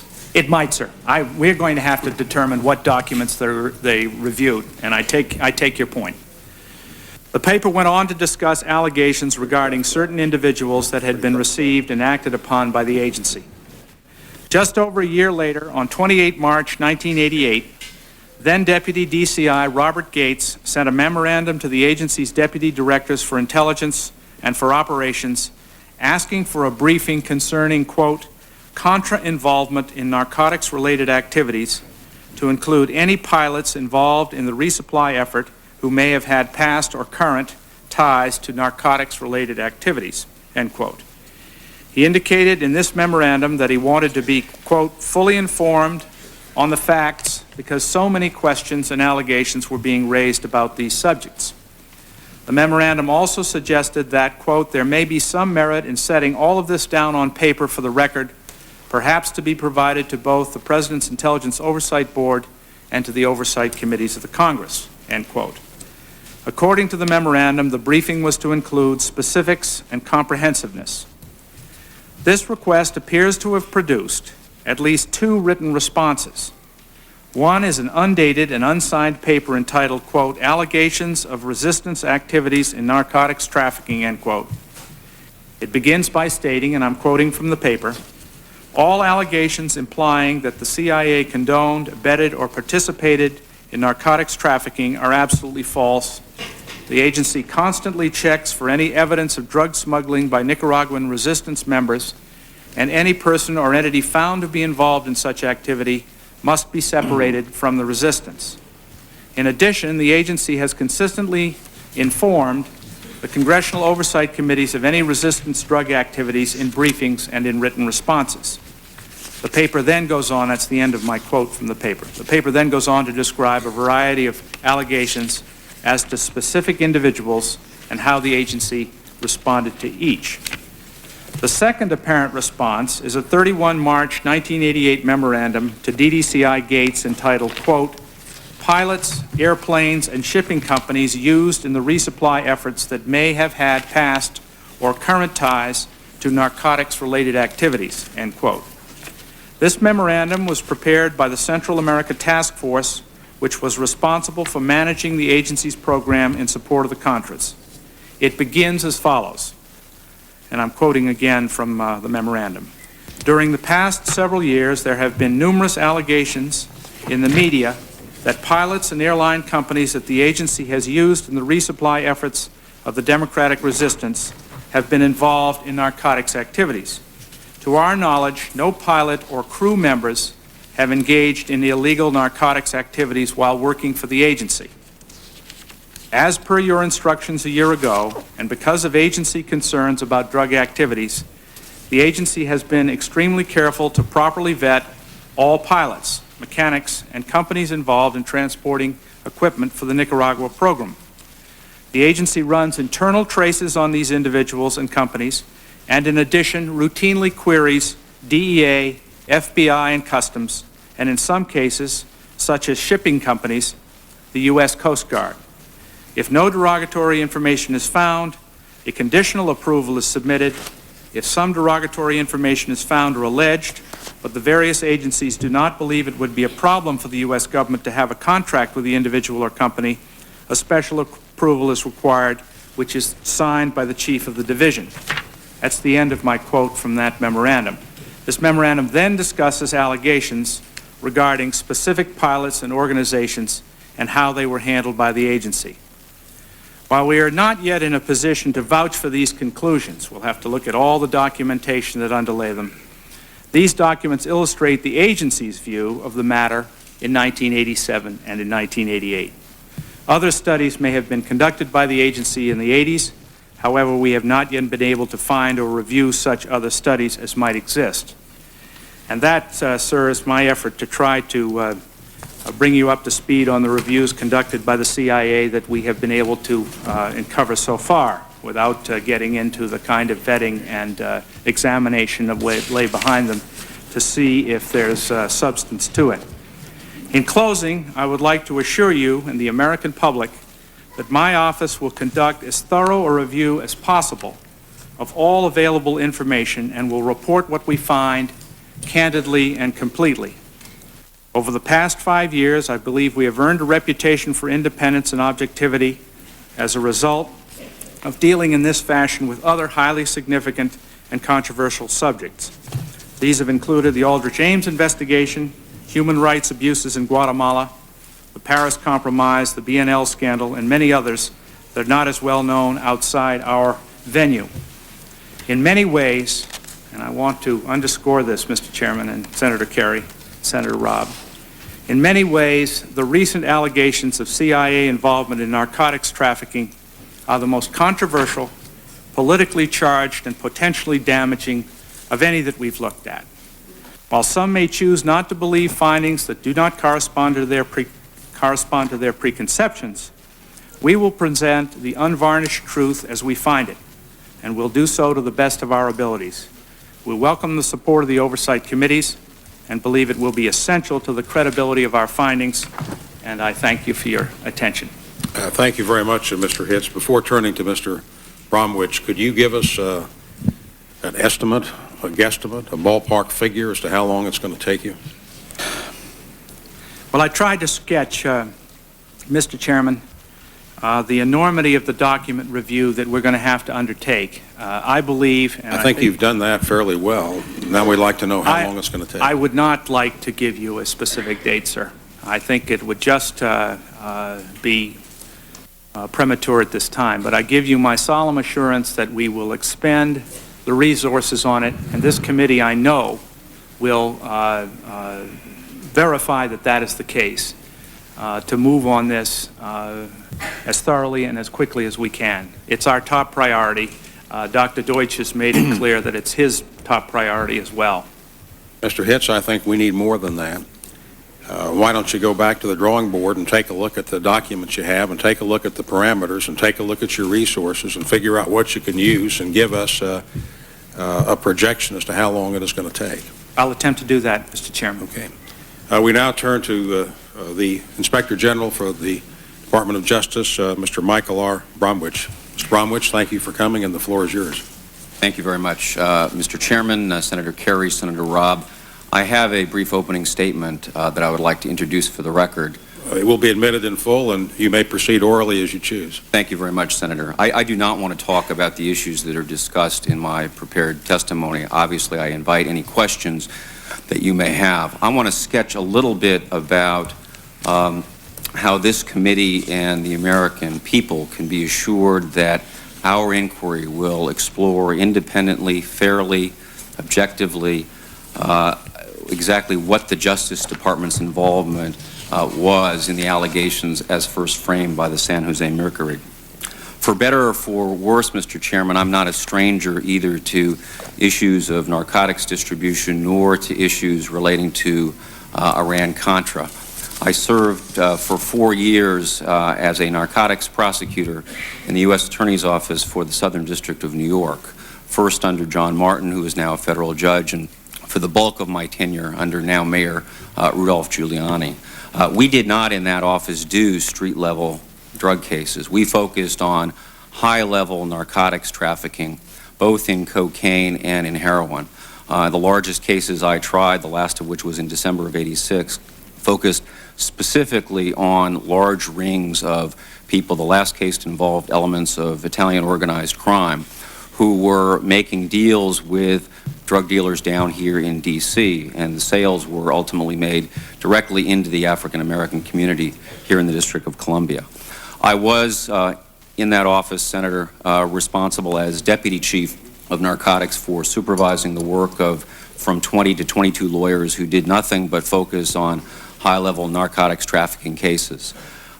Shortly before I left the office in December of 1986, I was named the chief of the narcotics unit by Mr. Giuliani. I left that office, Senator, to work for the Iran-Contra Independent Counsel, Lawrence Walsh. I began my service with him in January of 1987.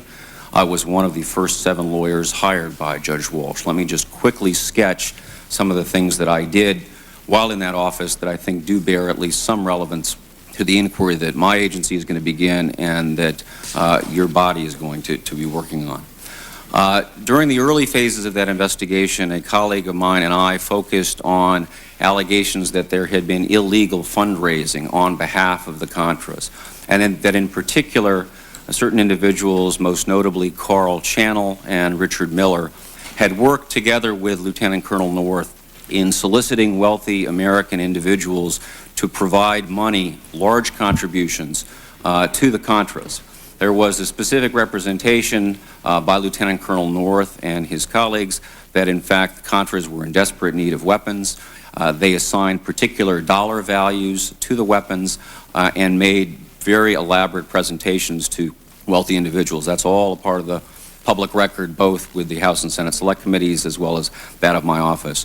We early on secured guilty pleas, both from Mr. Channel and Mr. Miller, who pled guilty to, in fact, misusing a tax-exempt foundation to solicit contributions for the Contras and specifically to buy weapons for the Contras. I was, Mr. Chairman, Senators, responsible for coordinating the overall grand jury investigation during the first 2.5 years of Iran-Contra. In approximately the fall of 1987, I headed a team of approximately 7 lawyers and approximately the same number of FBI and other law enforcement agents who were specifically looking at possible criminal misconduct on the part of employees of the Central Intelligence Agency, the Department of State, as well as private individuals who were involved in the resupply network. Out of that team, as I'm sure you recall, came the indictment of former Costa Rican Station Chief Joseph Fernandez, and that case, as you know, was aborted subsequently in the latter stages of 1989 because the Department of Justice, which as you well know was completely separate and independent from our work as the independent counsel, refused to release the documents and declassify the documents that our office needed in order to pursue that matter. Were you dissatisfied with that? Very much so. Now you have the power to get into the inside of that as the Inspector General of the Department of Justice? I do. Part of the problem, obviously, is going to be framing an inquiry that can be done in some reasonable period of time, and I really want to work with this committee in trying to determine what framing makes sense. So that we're going to come to that, but here you are, having been an adversary of the Department of Justice. Now you're the Inspector General of the Department of Justice. I'm not suggesting a conflict of interest because you work for the United States, you work for the people of the United States on both occasions. I certainly do. How will you be able to proceed on that? Well, that is currently not within the scope of our investigation. If this committee or others ask us to look directly into this, I will certainly do so. I have to be obviously very careful not to pursue an investigative agenda here that others may think may derive from trying to settle old scores or probe into something that I have a particular and individual interest in. I just throw that out. I'm happy to have further discussions with you and with members of the committee about well, that. on the surface, it looks to me as if it's relevant, but I don't want to draw any final conclusions at this. I don't want to do that on horseback today. Thank you. Senator, from January of 1989 through May of 1989, I was one of the 3 courtroom lawyers for the United States of America in the prosecution of Lieutenant Colonel Oliver North. As you recall, some of the newspapers I've seen recently suggest that that case ended in an acquittal. It did not. Lieutenant Colonel North was convicted of 3 felonies in that case. His conviction was only reversed subsequently by the Court of Appeals. I was in that office for 2.5 years. I've described in brief detail what my overall responsibilities were. I left that office in October of 1989 and returned to the private practice of law and did that for approximately 4 years. I was nominated in the late winter of 1994 and took office in June 1994 as the Inspector General of the Department of Justice. I have not dealt with an issue since I've been Inspector General. I've dealt with some very sensitive and very important ones that has resonated so clearly both with the Congress and with the American people. When I first became aware of these allegations in mid-September, I obviously wanted to examine what the allegations were. I reviewed the articles in the San Jose Mercury, and it seemed to me that there were enough troubling questions about the points of contact between individuals employed by different components of the Justice Department and the allegations that drew together the CIA and the Contras and the introduction of crack cocaine into South Central Los Angeles that I thought it was very important to launch an investigation. To clarify the record, I did so on my own without being directed by anyone, either inside the department or outside the department. We compliment you for that, Mr. Bromwich. Thank you. Since that time, I have spent time, because I think it's important, dealing with the representatives of people in the affected communities to try to assure them that, given my background and the reputation that my office has, that we will do our very best to try to get to the bottom of this and to explore fully what the involvement, if any, of Department of Justice employees was with these allegations. Indeed, the very day that I decided to open the investigation, I met with Congresswoman Waters, who's here today. I subsequently met with her again.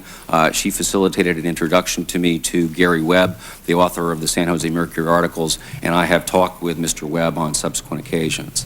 I then proceeded to talk to other members on both sides of the aisle who clearly had an interest in this matter and having the investigation done properly and well. I met with your counterpart, Senator Specter, Mr. Combest, the chairman of HPSI, the House Permanent Select Committee on Intelligence, as well as Mr. Dix. I met with Julian Dixon, who is a senior member of the House Permanent Select Committee on Intelligence and whose district in California borders on South Central Los Angeles. And I also met with Juanita Melinda McDonald, who is a congressperson, as Ms. Waters is, from South Central Los Angeles. They made me even more aware than I already was of the importance of our investigation and the fact that we were facing deep cynicism and distrust of the federal government and even with the Department of Justice. I just returned last night, Senators, from what for me was an extraordinary trip to South Central Los Angeles. I was invited to do so by Congresswoman Melinda McDonald to meet with some community leaders so that they would have a chance to meet firsthand with the person who is going to be conducting one of the investigations that touches on these issues. I won't say that that trip was roundly endorsed by others in the department. It was an extraordinary trip, but I certainly felt a responsibility to go out there and do whatever I could. It was not roundly endorsed by others in the department? Was it opposed? I'd prefer not to talk about that in public session. You brought the subject up. Okay. It was opposed by some. Okay. And while I was out in Los Angeles, I met with a number of people. I met with a group of approximately 30 to 35 community leaders. I met with the mayor of Los Angeles. I met with the membership of the County Board of Supervisors. I met with, yesterday, a group of from 12 to 15 clergymen from the South Central area who I am told represented about 50,000 or so parishioners in South Central LA. And what I tried to tell them is what I'm going to tell you and the American people here today, is that don't rush to any conclusions. What I ask is for people to keep an open mind and let us do our work. The facts and nothing but the facts will drive our investigation and its conclusions. And I don't think anybody at this point is in a position to say whether those allegations are true or they are not true. When I decided to open this investigation on September 20th, I immediately put into place a team, and within a week we had a very comprehensive documents request that went out to all components of the Department of Justice. We have already started to receive the products of that work, and it looks to be that the documents that the Justice Department has that deal with Meneses and Blandone and Ross and others are in fact quite voluminous. Right now we have a team of 9 or 10 that are assigned to the matter, and I will preempt your question and tell you that that, in my judgment, will not be enough.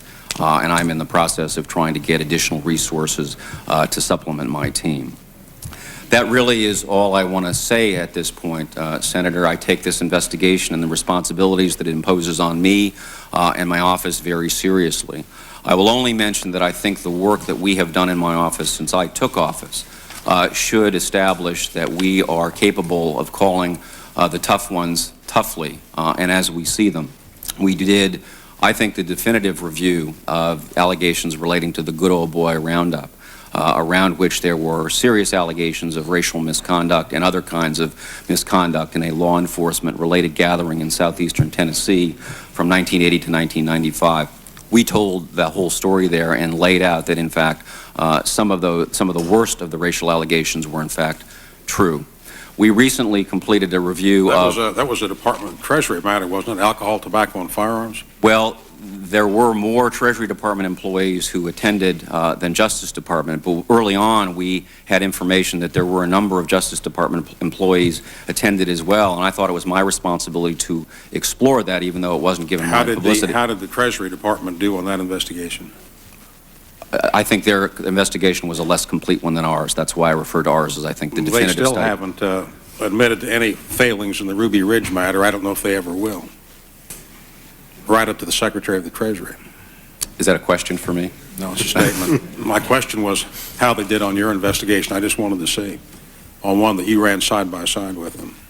The other investigation that I would draw your attention to is one that we completed in June of this year, involving allegations that the Congressional Task Force on Immigration Reform, led by Representative Gallegly of California, was deceived by high-level officials within the Immigration and Naturalization Service who conspired to create a Potemkin village, if you will, a false appearance to facilities at the Chrome Detention Facility and Miami International Airport. We found that, in fact, the deception had taken place and that high-level officials in the INS were responsible for it. We recommended in our report that 13 officials of the Immigration and Naturalization Service be disciplined to some extent, up through and including termination. Those are just a couple of the special investigations that we've done. We also have going right now investigations of the FBI lab, which I'm sure you're aware of, and other matters as well. That's all that I would care to say in this statement, but I'm obviously I'm all too happy to respond to any questions that you might have. Well, thank you very much, Mr. Bromwich, and we commend you for meeting with the community leaders. I think that is very important to let them know what you are doing, which is what we're trying to do today, to let them as well as others know what we are doing, what you are doing, and that the matter will be pursued. I'm glad to hear you have 9 investigators. When you sent us over your statement yesterday, you say you had 3 attorneys as well as additional investigators, both here and on the West Coast. Is the total of 9, or is that 9 attorneys? 9 to 10. No, it's not 9 attorneys. I don't have 9 attorneys who are experienced in doing these kinds of investigations. Well, you say you do not have enough people. That's correct. Have you determined what does constitute enough? I won't know until we see more of what the volume of documents are. But it is clear to me that I will not be able to suffice simply with the former prosecutors that I have on my staff. And as I've done in some of our other investigations, both in the Roundup investigation, the Miami INS investigation, and the FBI labs, I will be seeking people from other parts of the Justice Department, hopefully very experienced people who have done complex investigations like that, to supplement my own team. Well, how about the ultimate question? How long will it take you to complete your work? I am under oath in front of the House Judiciary Committee when I testified in September that I will never again become a prisoner of my own estimates. I did under duress from... Now, this is the Senate, Mr. Bromwich. I understand that. I understand that. I'm not going to give you a precise estimate. I will tell you that I will do everything that I can to do a comprehensive investigation that will leave as few questions on the Justice Department side of things unanswered, and will do it as fast as I possibly can. Now, Mr. Bromwich, do you have to be called before the Judiciary Committee to get an estimate? Pardon me? No, I'm not. I'm going to give them the same answer, Senator. I think it's unfair to you. I think it's unfair to the public to give you an estimate that is based really on very little knowledge. Well, permit me to disagree with you. I would like you to assess what you see the scope to be and what you see the need for personnel to be, and to give us a projection of a timetable. I'm only jesting with you about Judiciary, which has oversight over the Department of Justice. We have some overlap in membership, including mine, but just as I've asked Mr. Hitz to do that, I would ask you to do that. I think we need a time frame, and we need some mileposts, and we need to have some congressional oversight as to where you're going. Senator, I'm very unhappy. Let me say this for the record today. I've already said it, with the Justice investigation of Ruby Ridge. I was not involved in that, well, Senator. I know you weren't, but it's your department. That investigation started in August of 1995 only because the Senate undertook an investigation. And there have been a lot of people who are hanging in the wind there. And just yesterday, an information was returned, and I have pressed your department for an answer, and they won't give me one. I'm well aware of that matter, Senator. As to what is going to be done. I don't think we can wait for 15 months and then begin to wonder when it's going to be done. I am happy to be in close touch with you, Senator, with Senator Kerry, with Senator Robb, with everybody on the Judiciary Committees and the Intelligence Committees to let you know how we are proceeding and what the scope of our investigation is. I think that is evolving to some extent as we sit here today. The estimate that I gave to Congressman Gallegly and other members of the task force was that if everything went right, and nothing ever does, as you know, Senator, I thought we might be able to get it done in 3 months. It took us 11. All of them agreed that it was worth waiting for because we were blocked at various key points by the Immigration and Naturalization Service.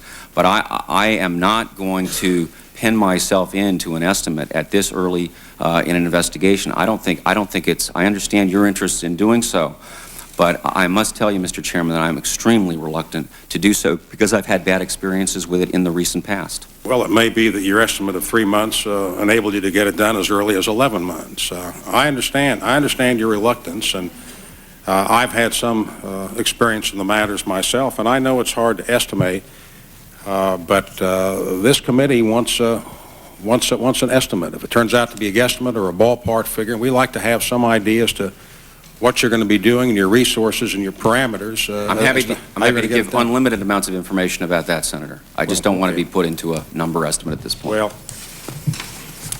I'd like you to reconsider that.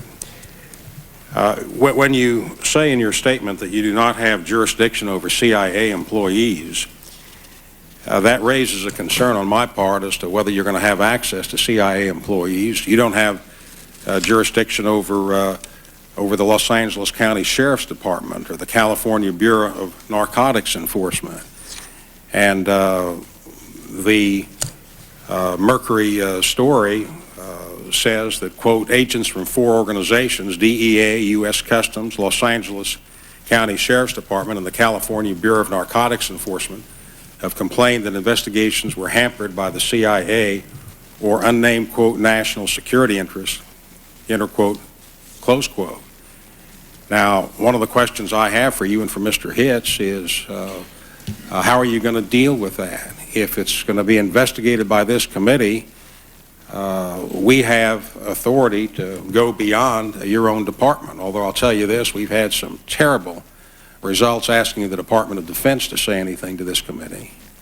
So we haven't done too well on that either, although we had moved for a subpoena on one matter. But how are you going to deal with these groups outside your jurisdiction? Do you really have the competency? Does Mr. Hitz have the competency to conduct this investigation, or does it have to be done by a congressional committee? I think that we have the jurisdiction to get at a lot of it, and to tell the whole story of what the Justice Department did and didn't do with respect to some of these matters, I fully expect to have to go outside the Justice Department, not only to the CIA, but to the other agencies that you've just mentioned. Well, what do you mean? I can't compel them to provide the information, but I certainly have learned in my 2-year tenure on the job that a specific and public statement in a final report or elsewhere that somebody has failed to cooperate with us is a powerful incentive to get people to cooperate with us and to give us access to witnesses and documents that we need to do our job. Mr. Bromwich, I have to disagree with you about that. I don't think a statement on the final report that somebody's failed to cooperate with you is nearly forceful enough. You do not have subpoena power. We have administrative subpoena power. We do not have within your department. No, we have administrative subpoena power more broadly than that, Senator. Well, can you use that administrative subpoena power to go after the California Bureau of Narcotics Enforcement if they won't comply? If they will not voluntarily comply, I'm fully prepared to use the administrative subpoena. Do you have the authority on your own to issue those subpoenas? Yes, I do. How about you, Mr. Hitz? I don't have subpoena authority, Mr. Chairman, and I share the same concern that you do, that when our investigation bumps up into other agencies, we're going to count on getting their full cooperation. You'll recall, Senator Specter, you were the father, one of the fathers of the Inspector General provision. I was the grandfather, Charles Battaglia, the staff director. Was well, the parentage will still hold up. The point being that you have directed us in that statute to come back to this committee when we find that the lack of subpoena power or the lack of cooperation with any other entity makes it impossible to do our job, and we will do that. But I think that between Mr. Bromwich and myself, we can cover an awful lot of ground, and I think we'll just have to keep this committee informed as to bumps in the road if we encounter them. Well, perhaps we ought to consider, we do have continuing jurisdiction as to whether we ought to be the vehicle for subpoenas. Mr. Bromwich, who enforces your administrative subpoena? We do. My office has its own Office of General Counsel. And how do you do that? You go to court to get an order to enforce your subpoena? We do. Mm-hmm. And the Attorney General has no say over what you do? That's correct. Well, okay, you've made some strong statements about your subpoena power. I have. If we are making wishes for or what we would like to have, I think the fact that I don't have testimonial subpoena power severely restricts the ability that I have. Well, what is the scope then of what you describe as administrative subpoena power? For documents and things, ducus tecum, the equivalent of either trial subpoenas, ducus tecum, or grand jury subpoenas, ducus tecum. Well, that's very limited if you can't subpoena witnesses. It certainly is, and I have for a long time thought it was very important, just for an inquiry such as this, that we have testimonial subpoena power. We don't. Well, I'm very concerned about the tools that you have at your disposal to move interagency and move beyond the federal government to state agencies or local agencies. Senator Kerry? Well, Mr. Chairman, following along that line, I mean, I had a whole series of questions that address the difficulty that both of you are going to face, and I must say that one of the problems may be here that we're going to have a bar that's much too high that you're never going to be able to satisfy. In other words, let's say, Mr. Hitz, produce your report. Let's say you get it done in 50 days. You produce your report. The constraints on the Inspector General for the CIA are considerable. I mean, you will have national security concerns. You've got to produce a declassified document. That's correct, sir. And the suspicions are going to be rather substantial that the declassified document left out information that could have been damaging to the CIA. The perception of lack of independence is going to be there. My guess is it's going to be difficult to produce. I mean, we just spent God, I don't know how many months with a special committee of the Senate looking at Whitewater, special committee of the House looking at Travelgate. Nobody died in those deals. It seems to me, I mean, both Senator Robb and I participated in one on the POWMIA issue when it became Senator Kerry chaired as well, Senator John Kerry, where the evidence was that perhaps the government of the United States had not done all that they should have. I mean, I'd like your opinion as to whether or not, given your understanding of what's going on in the public and their attitude towards the CIA, whether or not we're asking the Inspector Generals of the Department of Justice and the Central Intelligence Agency to do something that they, in fact, are not going to be able to do satisfactorily.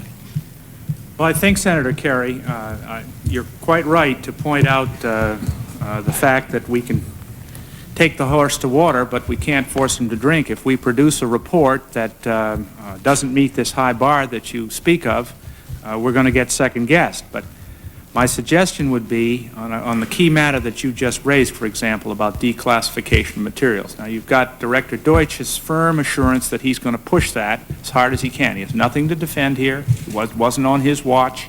He wants to get to the bottom of it. I tend to hold him to it, and I know you do too, on the declassification matter. Secondly, as to whether or not we'll get the whole story, I would suppose that at the end of the day, you will look at what we come up with, and if you determine that it is wanting, you will jump in and finish the job.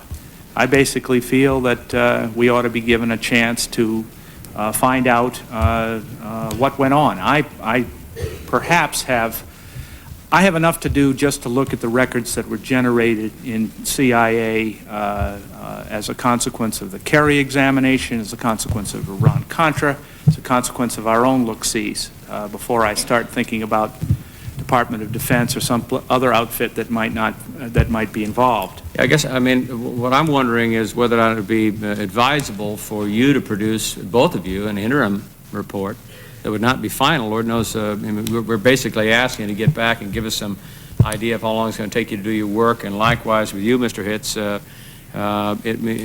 are you qualified, do you think, to make an evaluation as to whether or not the IG itself is going to be able to satisfactorily complete this investigation, you know, given that one of the things we're trying to do is both not only get to the bottom of it, but do it in such a fashion that in a non-emotional way people look at the facts and reach the conclusion based upon what the facts say.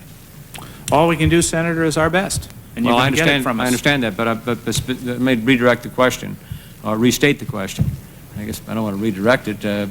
You redirected it, I think. But are you qualified to make a judgment, or do you feel any constraint to make a judgment to us that would include the possibility of you saying, this is just, you know, the IG cannot do what you're asking us to do. You're asking us to do something that we may not be able, in fact, complete. Well, let's take a for instance, because I think it's a very sound question. Let's take a for instance that after we finish our document review, we seek to interview individuals who may or have been alleged to have been involved in this from a period that we've already stated takes us back into the 80s. They may not wish to speak to us. And at that point, it seems to us that we will have to come forward and tell this committee, tell the director, that that is the case. Well, that's a clear potential limitation, which we hope we would be able to overcome through persuasion, but we, as I say, don't have subpoena power, and it may not be possible. But again, what I'm asking you, both Mr. Bromwich and you, Mr. Hitz, is are you liberated to reach a conclusion that the IG may not be able to satisfactorily do this investigation? And whether it's because of personnel or because of other restrictions that may be upon you. And you know what yours are. I mean, the chairman and I have been struggling to try to get documents declassified so we could get them out public and to put it mildly, but not a very satisfactory process. And it leaves hanging out there questions. Instead of answering questions, it ends up provoking more. And I mean, very direct again, would be very much grateful for a yes or no answer. Do you feel like in your arsenal of words that you have the word no, I can't do this? This is you've asked me to do something, Mr. Director, and let me just get right back to you, Mr. Director Deutsch, and say I just went up and appeared before the Senate Select Committee on Intelligence and listened to what Chairman Specter was asking me and the questions that he asked and the answers that I'm given, and I'm telling you, I don't think we can do this. I think this is going to lead to the production of a report that may provoke more questions than it answers. Yes or no? Do you feel liberated to be able to say we've taken a look at this thing and we can't do it? We should not. This is not something. Perhaps the IG can be supportive of another evaluation, another investigation, but we should understand what's going on here. The public's going to say it's the IG report that we're looking at. Whatever the IG report, you are doing the investigation of this entire matter. Both of you are. And I look to you again for an answer directly. Are you prepared, if you reach the conclusion, if either one of you, and I appreciate an answer from both of you, if you reach the conclusion that this effort is outside the scope of what the IG can do, are you prepared to say to your bosses that a different process needs to be set in place? Let me answer that, Senator Kerry. I want to remind you that no question was put to me, no direction was given to me. It was my decision independently to examine these allegations, and I only did so at the time because I believed we could do a credible job, credible, comprehensive, and independent job of examining these allegations. Now, the scope of this investigation obviously is changing. I'm a little worried that it's going to become an amoeba, and it's going to take entirely too much time, that it's not fair to ask this committee or the people to wait. But I will tell you. An amoeba or an octopus? Either, Senator. Either.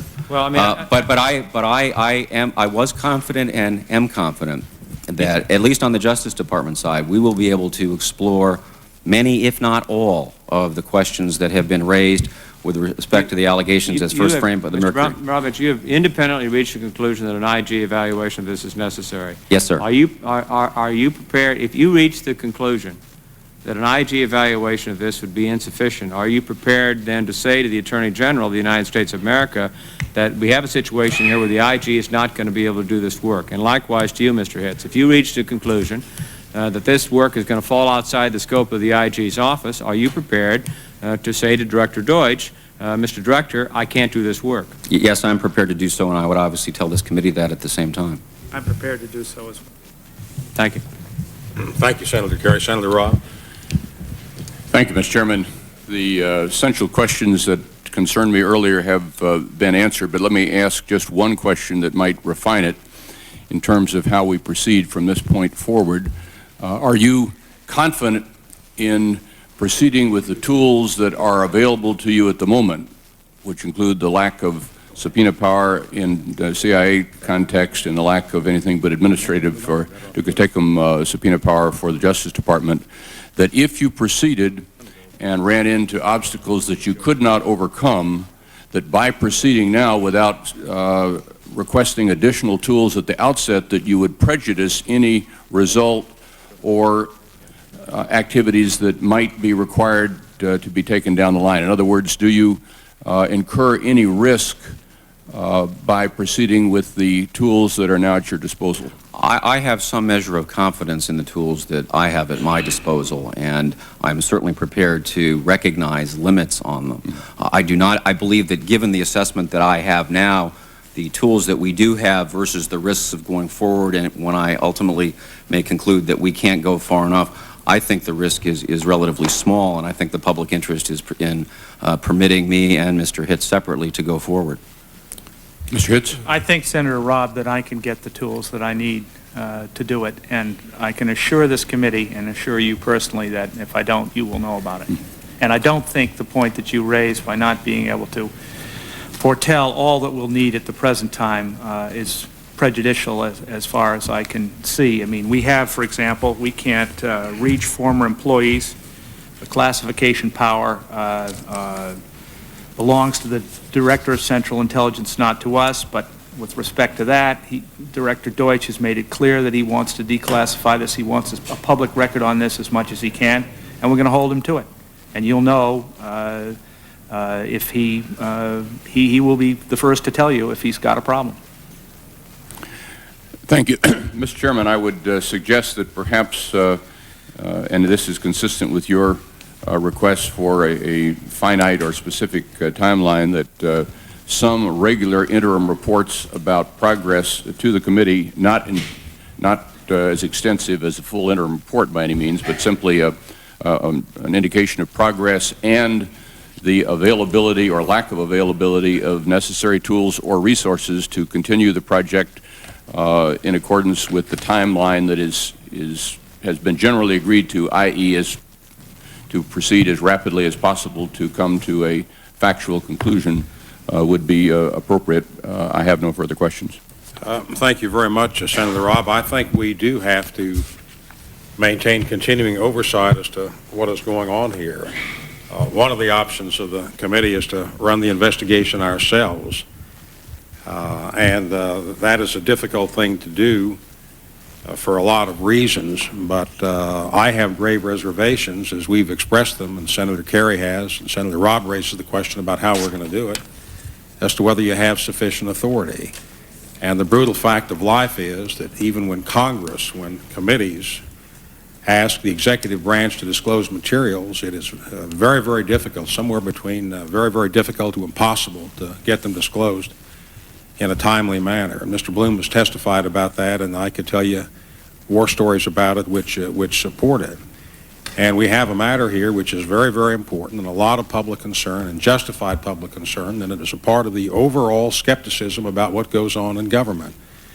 In this room we had last year the hearings of the militia, brought the militia in to find out what was troubling America to lead to the growth of millions of people in the militias. And we've had the instances in Guatemala, which this committee has gone into. And we've talked about the Ruby Ridge hearings, and it is really important that the American people have confidence in what is being done by way of oversight, and that is a job for Congress, a job for members to do, and to exercise the maximum leverage. We have some tools that you don't have. We have the power to hold up confirmations. We also have the power to hold up appropriations. We look for comity within the executive branch to the legislative branch, and very often we do not get it. And there are quite a number of matters just like that on my mind at this moment. So we would press you, both Mr. Hitz and Mr. Bromwich, to go back to the drawing boards and define the scope of your inquiry, analyze your resources, and come back to us with a game plan. And we will have to participate in the game plan, and we obviously have the authority to proceed with our own hearings, both in closed session and in open session. But I think this has been a very useful proceeding in summarizing to some extent what we now know, and to give as positive assurance as we can to people in this room and people who are looking at what is going on here, that we are determined to get to the bottom of it, and we will. That concludes our hearing. Thank you all very much.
Our coverage of state races continues tonight at 9 p.m. as we bring you live coverage of two debates from Manchester, New Hampshire.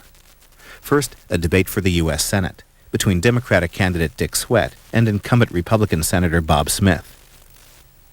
At 10, the governor's candidates. Republican Board of Education Chairman Ovid LaMontagne is running against Democratic State Senator Jeanne Shaheen for the seat being vacated by retiring Governor Steve Merrill. Tomorrow, see a Georgia House debate. Democratic candidate Michael Coles faces Speaker of the House Newt Gingrich in the state's 6th congressional district. Live coverage from Georgia begins at 9:30 p.m. Eastern Time. And you can see more on the congressional races on this week's Road to the Capitol. This week, we'll look at the races for U.S. Senate in North and South Carolina. We'll go on the campaign trail with North Carolina Republican Jesse Helms and his Democratic challenger Harvey Gantt in a rematch of their 1990 race. And in South Carolina, follow the campaigns of incumbent Republican Senator Strom Thurmond and Democrat Elliott Close. Road to the Capitol, Sunday at noon and 6 p.m. Eastern Time, here on C-SPAN 2. Presidential announcements, grassroots coverage, conventions and debates. We've been with you from the very beginning, and we'll be with you on Tuesday, November 5th, as Americans go to the polls. From governorships to congressional elections and the race for the presidency. Join us for event coverage from key races, as well as your phone calls. Election night on C-SPAN, the political network of record. Next, remarks by Linda Chavez-Thompson, Executive Vice President of the AFL-CIO. Yesterday, she spoke about the role of labor in the 1996 elections. The Foreign Press Center hosts this 45-minute event.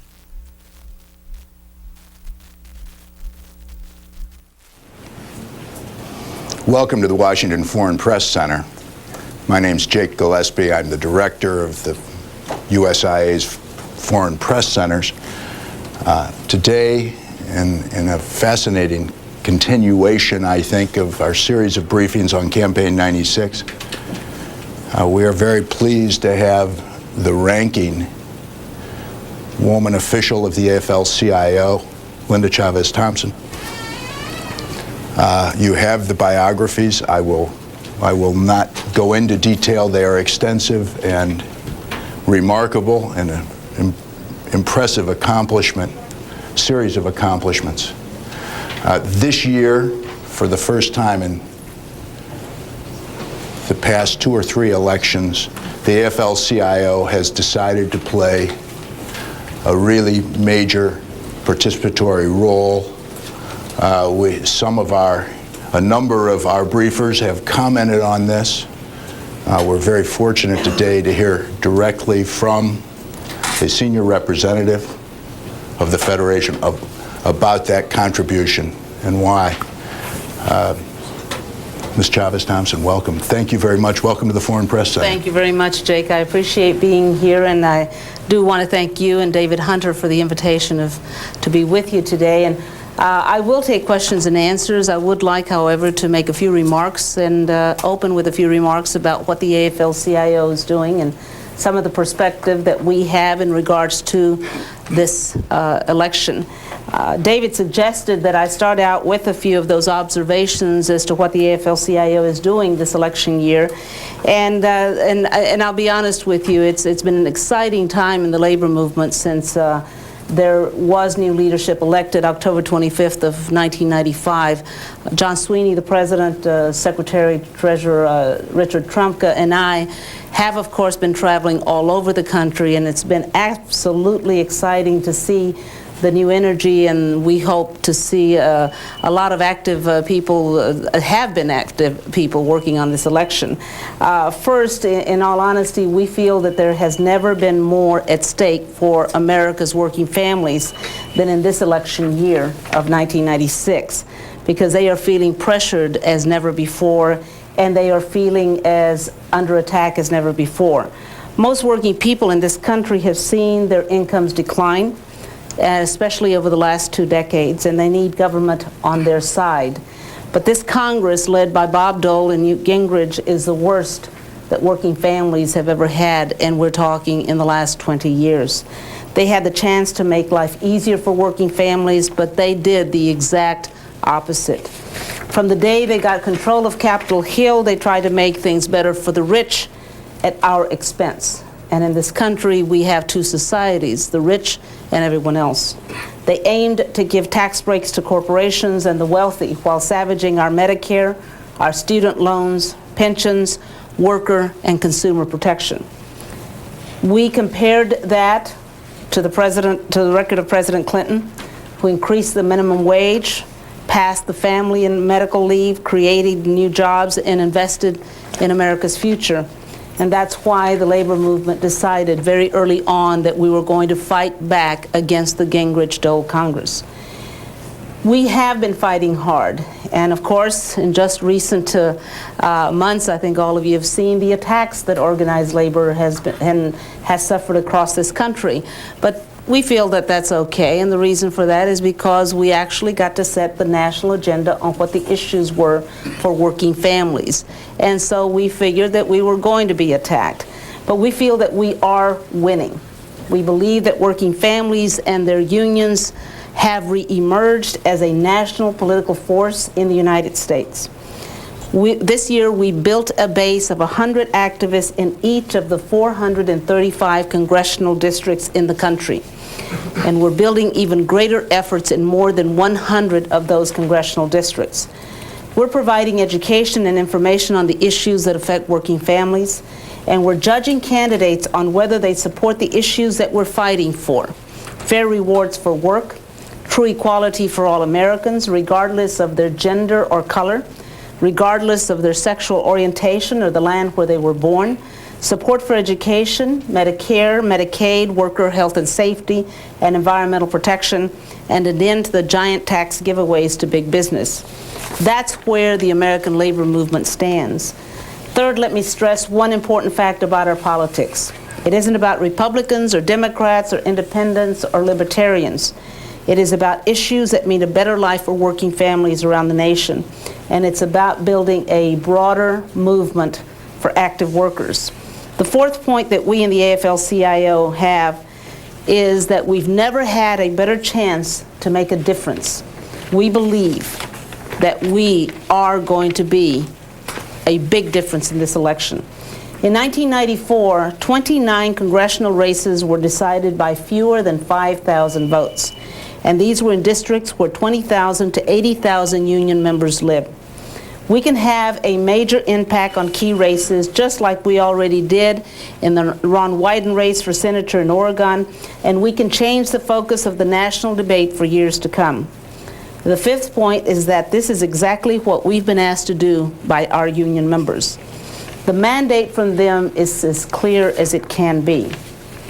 Time and time again, in town meetings and in polls, they've told us that they want us to inform them and involve them in political and legislative action. By a 6-to-1 margin, they support our campaign to educate and mobilize them around important issues. They don't want to be told how to vote, but they do want information on the issues and on the candidates' records so that they can help make the right decisions on November the 5th. My last point is that our political action in 1996 is part of a larger vision of the labor movement. It's what all of our work, political, organizing, everything is all about. We definitely have decided that as an American labor movement, as a reinvigorated labor movement in the last 1 year of our administration, that we definitely want to turn this society of ours around. We fully intend to reclaim America for America's working families. We want to build a community that values its working women and men, and especially the unions that represent them. And we want to create a land where justice is done. The American labor movement has taken on the challenge of making sure that America's workers are heard in this election and for the years to come. I will be glad to answer any questions that any of you may have. As we go to questions, please remember to state your name and the organization you represent first, please. Solidarité, France. I would like to find out if you would be willing to go as far as the labor movement has gone in France because of the fact that the government has been slashing social program and things of that sort. Meaning, if you do not get what you want with the next president, the next Congress, will the union be willing to go and have massive strikes, as we have seen in France? I don't think that's on our agenda at this moment, but what we want to begin to do is that for many years, our union members were disheartened. They felt that the labor movement was a paper tiger. In the last year that we've been in office, we have put together so many programs where people are coming back to the union halls, they are volunteering. There actually is beginning to be a movement of activity. We have said to the people that we have helped in this area, all the candidates, that we expect them to be there for us on our issues. And if they are not, we will look to the 1998 elections to take care of those who don't go with our agenda, and in the year 2000, and we need to put ourselves back on our feet again politically and take on the issues for workers. We're building to win in 1996, but we're also building to last. We're not going to get off their backs. We're going to be on them every single day to let them know that they will not forget what we expect them to do in Congress as far as our issues and those of working families in this country. So if we are strong enough, and if we organize another couple of million people in another 2 or 3 years, we'll take the issues on as they come. Yes, sir. Yeah, I'm Iyama of the Yomiuri Shimbun, Japanese newspaper. It reported that the AFL-CIO put $35 million for this campaign effort. And would you please compare what is the difference between the last election, 1994, and this election? How much money did you spend for that, or how many people mobilized for that? In 1994, we spent $7 million. In 1996, we're spending $35 million. In 1994, I think we sent most of the activists out maybe a month before the election. And unfortunately, we did not communicate the issues to our union members. And we did perhaps, as we had done for years and years, is that we went out there and said, these are the endorsed candidates, vote for them. And people did not like to be told who to vote for.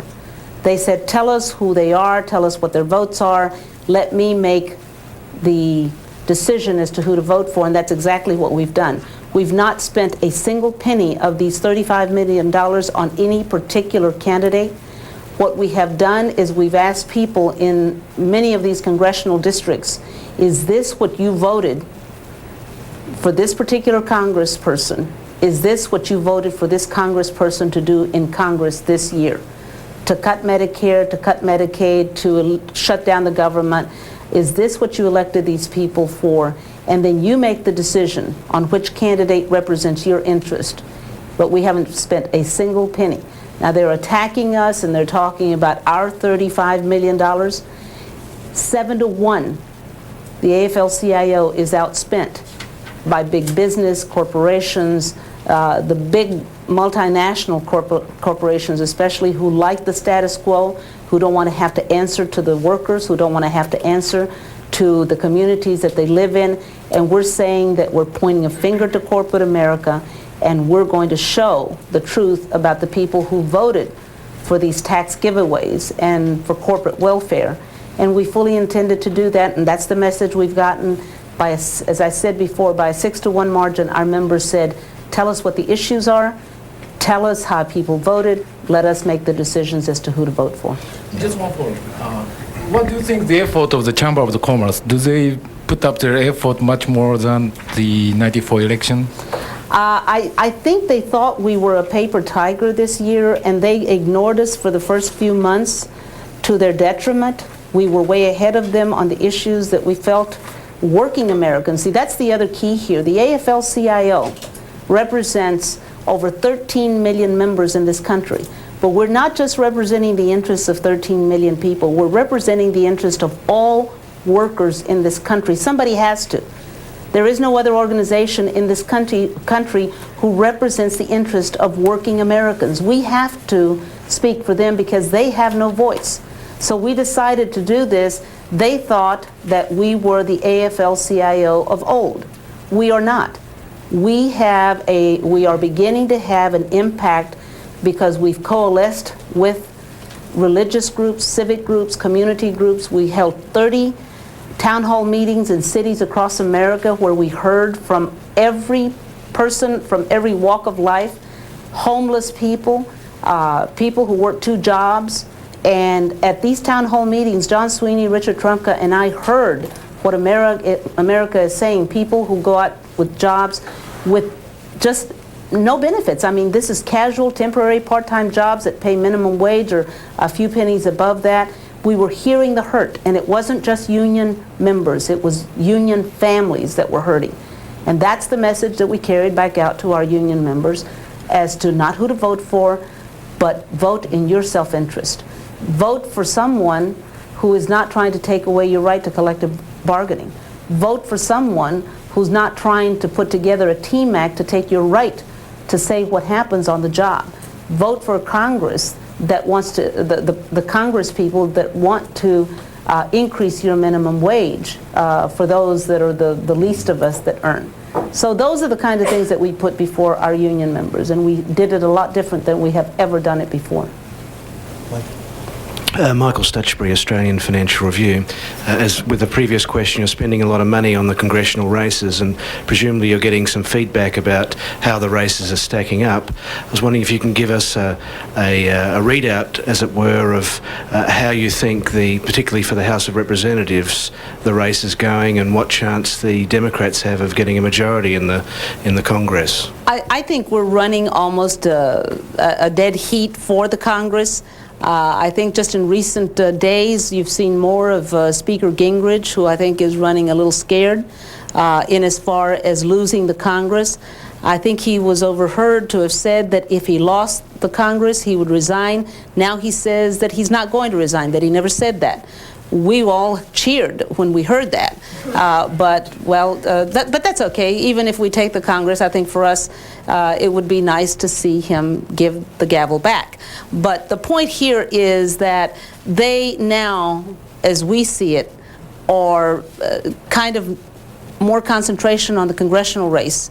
I think a lot of them, because of the double-digit numbers of President Clinton versus Senator Dole, realize now that they've got to try to save the Congress. So we're going to be in a dead heat as to who really rules in the Congress. And now if you listen to all of our union folks who are talking to us from each of the congressional districts, a lot of them say we're in trouble, send more money, and the other ones say we're far ahead, but we're afraid of apathy, that people will say it's won, so why do I need to go to vote? So there's a lot of concern out there that we still must work as if we are 20 points behind. And that's what the program is. Between now and November the 5th, we're telling everybody we are 20 points behind, not 20 points ahead. Let's keep working and working that much harder. My name is Sjoerd IJsvogel for Dutch newspaper NRC Handelsblad. I'd like to know, in what way do you consult with the Democratic National Committee about the campaign you're doing all over the country? We are not consulting with them at all. We have decided that this is our program. Our committee, our Political Action Committee, sat down and analyzed where we have a concentration of union members. In some of these, as I said, in 29 of the congressional districts, we had up to 80,000 union members in those districts, which could have easily made a difference. And the candidates that won by less than 5,000 votes. Our union members stayed home. They were not given a reason to vote in 1994. We were given wedge issues, gun control, abortion rights, affirmative action, immigrant bashing. We decided that we were not going to let the campaign run on wedge issues. We turned it around to education. We turned it around to health and safety for workers, pension protection. Those were the issues that we felt our union members wanted to hear. And so it was a little turnaround on that, and we felt that that was what we needed to do. But we do not coordinate with the Democratic Party. We decided which congressional races we felt we needed to highlight, and it was totally our program. We couldn't coordinate under FEC rules and regulations. And are you supporting any Republican at all? Some of our central labor councils and some of our state federations have definitely endorsed Republicans in some races. Yes, we have one right here, then we'll come back. Yokoyama of the Sekai Nippo. You had a major disagreement with Clinton administration and President Clinton over NAFTA and GATT-Uruguay trade policy. How have you reconciled over the difference? And also, what is your position on the welfare reform? Without a doubt, we had a disagreement. We still, at this point, have a disagreement on the effects that NAFTA would have and what we believe the effects are in regards to NAFTA and GATT. When we compare that to what the President has done, and when we compare that to what we believe would happen with a President Dole. There is nothing to compare, absolutely nothing, because we can always try to fix those areas that we disagree with now that NAFTA is in place. We are working with some of the organizations, for instance, in Mexico to find ways of working together so that workers in that country are not abused. Because one of the problems that you have is that why blame the workers? It's a job, no matter that it used to pay $10 an hour in California and it now pays $10 a day in Mexico. It is not the worker's fault. It is someone who's making that decision to move that company. We need to make it a fair trade. We need to play out a level playing field. But when we compare the records of where President Clinton has been for working families and for the times that we have needed him to be with us, he vetoed the TEAM Act, which would have taken away the rights that we have to organize people, would have given companies the right to select who they negotiated with to the exclusion of unions. He vetoed that legislation. So when we're talking about the things that he's done for us, on the welfare reform, we took a position that there needs to be some work done on that in the next Congress, because there are some areas that will hurt people, and we've stood very strongly on that position and continue to take that position. But overall, if we compare those two items with the rest of the history of President Clinton for working families and union people in this country, there's absolutely no comparison with what Senator Dole would be and what a Congress, perhaps with a President Dole, would do to working families in this country. Yes. There's obviously a fine line that I'm sorry, from the Financial Times, my name is Waldmeyer. There's obviously a fine line that you're treading between campaigning issue advocacy and campaigning directly for a candidate. And I was just talking to your people in the 8th District in Michigan, which is, of course, one of the ones that you're focusing on. Oops. And they were saying that they expect a lot of AFL-CIO affiliate members to take either vacation or administrative leave right before the election to campaign directly for candidates, and that in that particular district they expected that might amount to quite a few people, like, nobody really knows how many, but hundreds probably. How many do you think is that going to be a phenomenon nationwide, and do you think that would be a lot of people involved? One of the pieces of our program is building to win, building to last. These 100 activists have been asked to take leave and put their union hat on. If their Central Labor Council of their international union has endorsed a particular candidate and they want to give up their own time, not paid by the union, not a union salary of any kind, but rather their own vacation time, comp time, whatever time they've got on the books, to go and campaign for a particular candidate that they believe in or a campaign that they believe in, do it. And it isn't just that. We've got living wage campaigns. We have some initiatives and referendums in some states that have got a lot of people excited about either trying to win them or defeat them. That is separate and apart. When we say building to win, building to last, these are some people who are voluntarily doing this.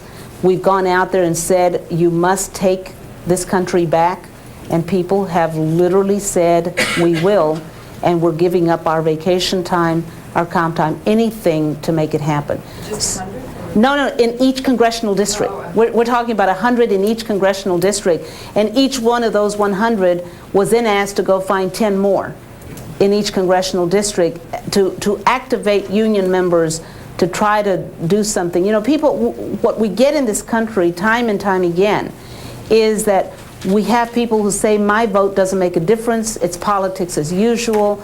We're telling people how important it is, and especially when we show the example of 29 congressional districts where the decision was made by less than 5,000 votes. One vote does make a difference. I often tell the story that I was one of the AFL-CIO observers in the plebiscite election in Chile in 1988, and they registered 7.6 million people and 7.4 million voted. That was in October. I came back to the United States, and you literally had to beg people to go vote. And somehow people need to feel that they can change the direction of a country if they can vote. And we believe that we've tried to do that with these 100 activists as they go out into their community to try to convince them that it is important and that their vote does make a difference. Here, Jose Carreño with the Universal of Mexico. Taking your phrase, buenas tardes.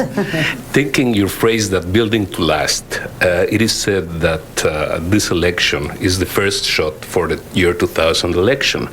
And it is said also that the people who will be edging the Democrats in that year are Richard Gephardt, which is an old ally of the AFL-CIO, and Vice President Gore.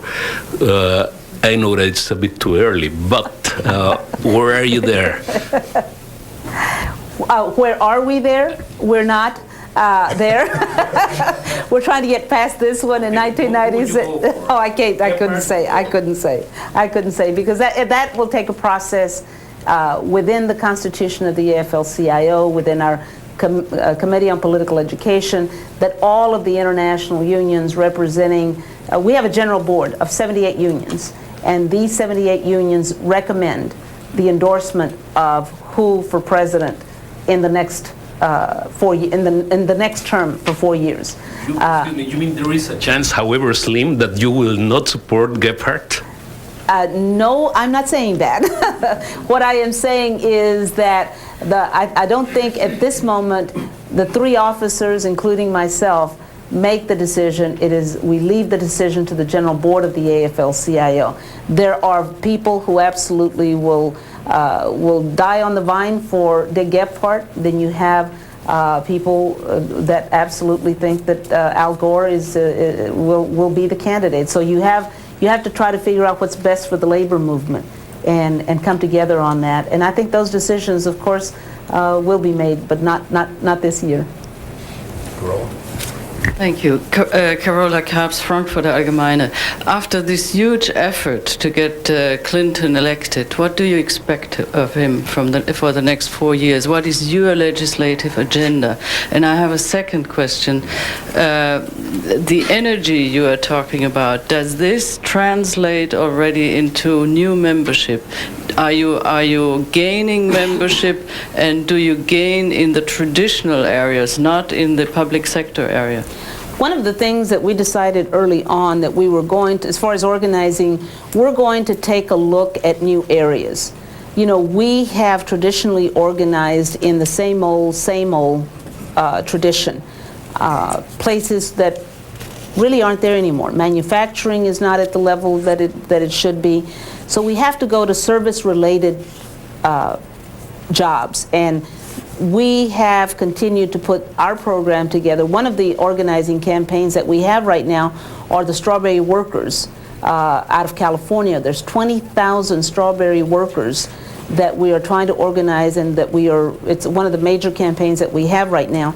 So we are going into non-traditional areas. Public employment, of course, is one of the faster growing unionization efforts, but we're going into service-related jobs.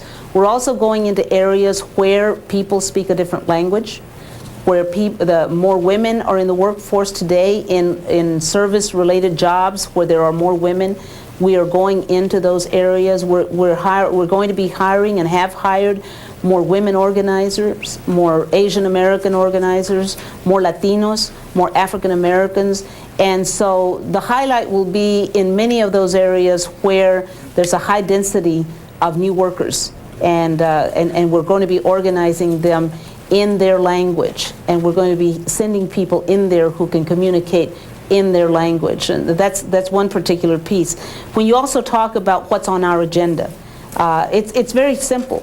We want what we think is fair for American workers, not just union people. We believe that there should be an enaction of new protections for pensions. We want to be able to have more affordable health care. We want to strengthen our communication systems to provide better training for workers and a better education for our children, and definitely protecting workers' rights. I mean, that is a must for us, because we've seen what they've tried to do to the rights that are still left.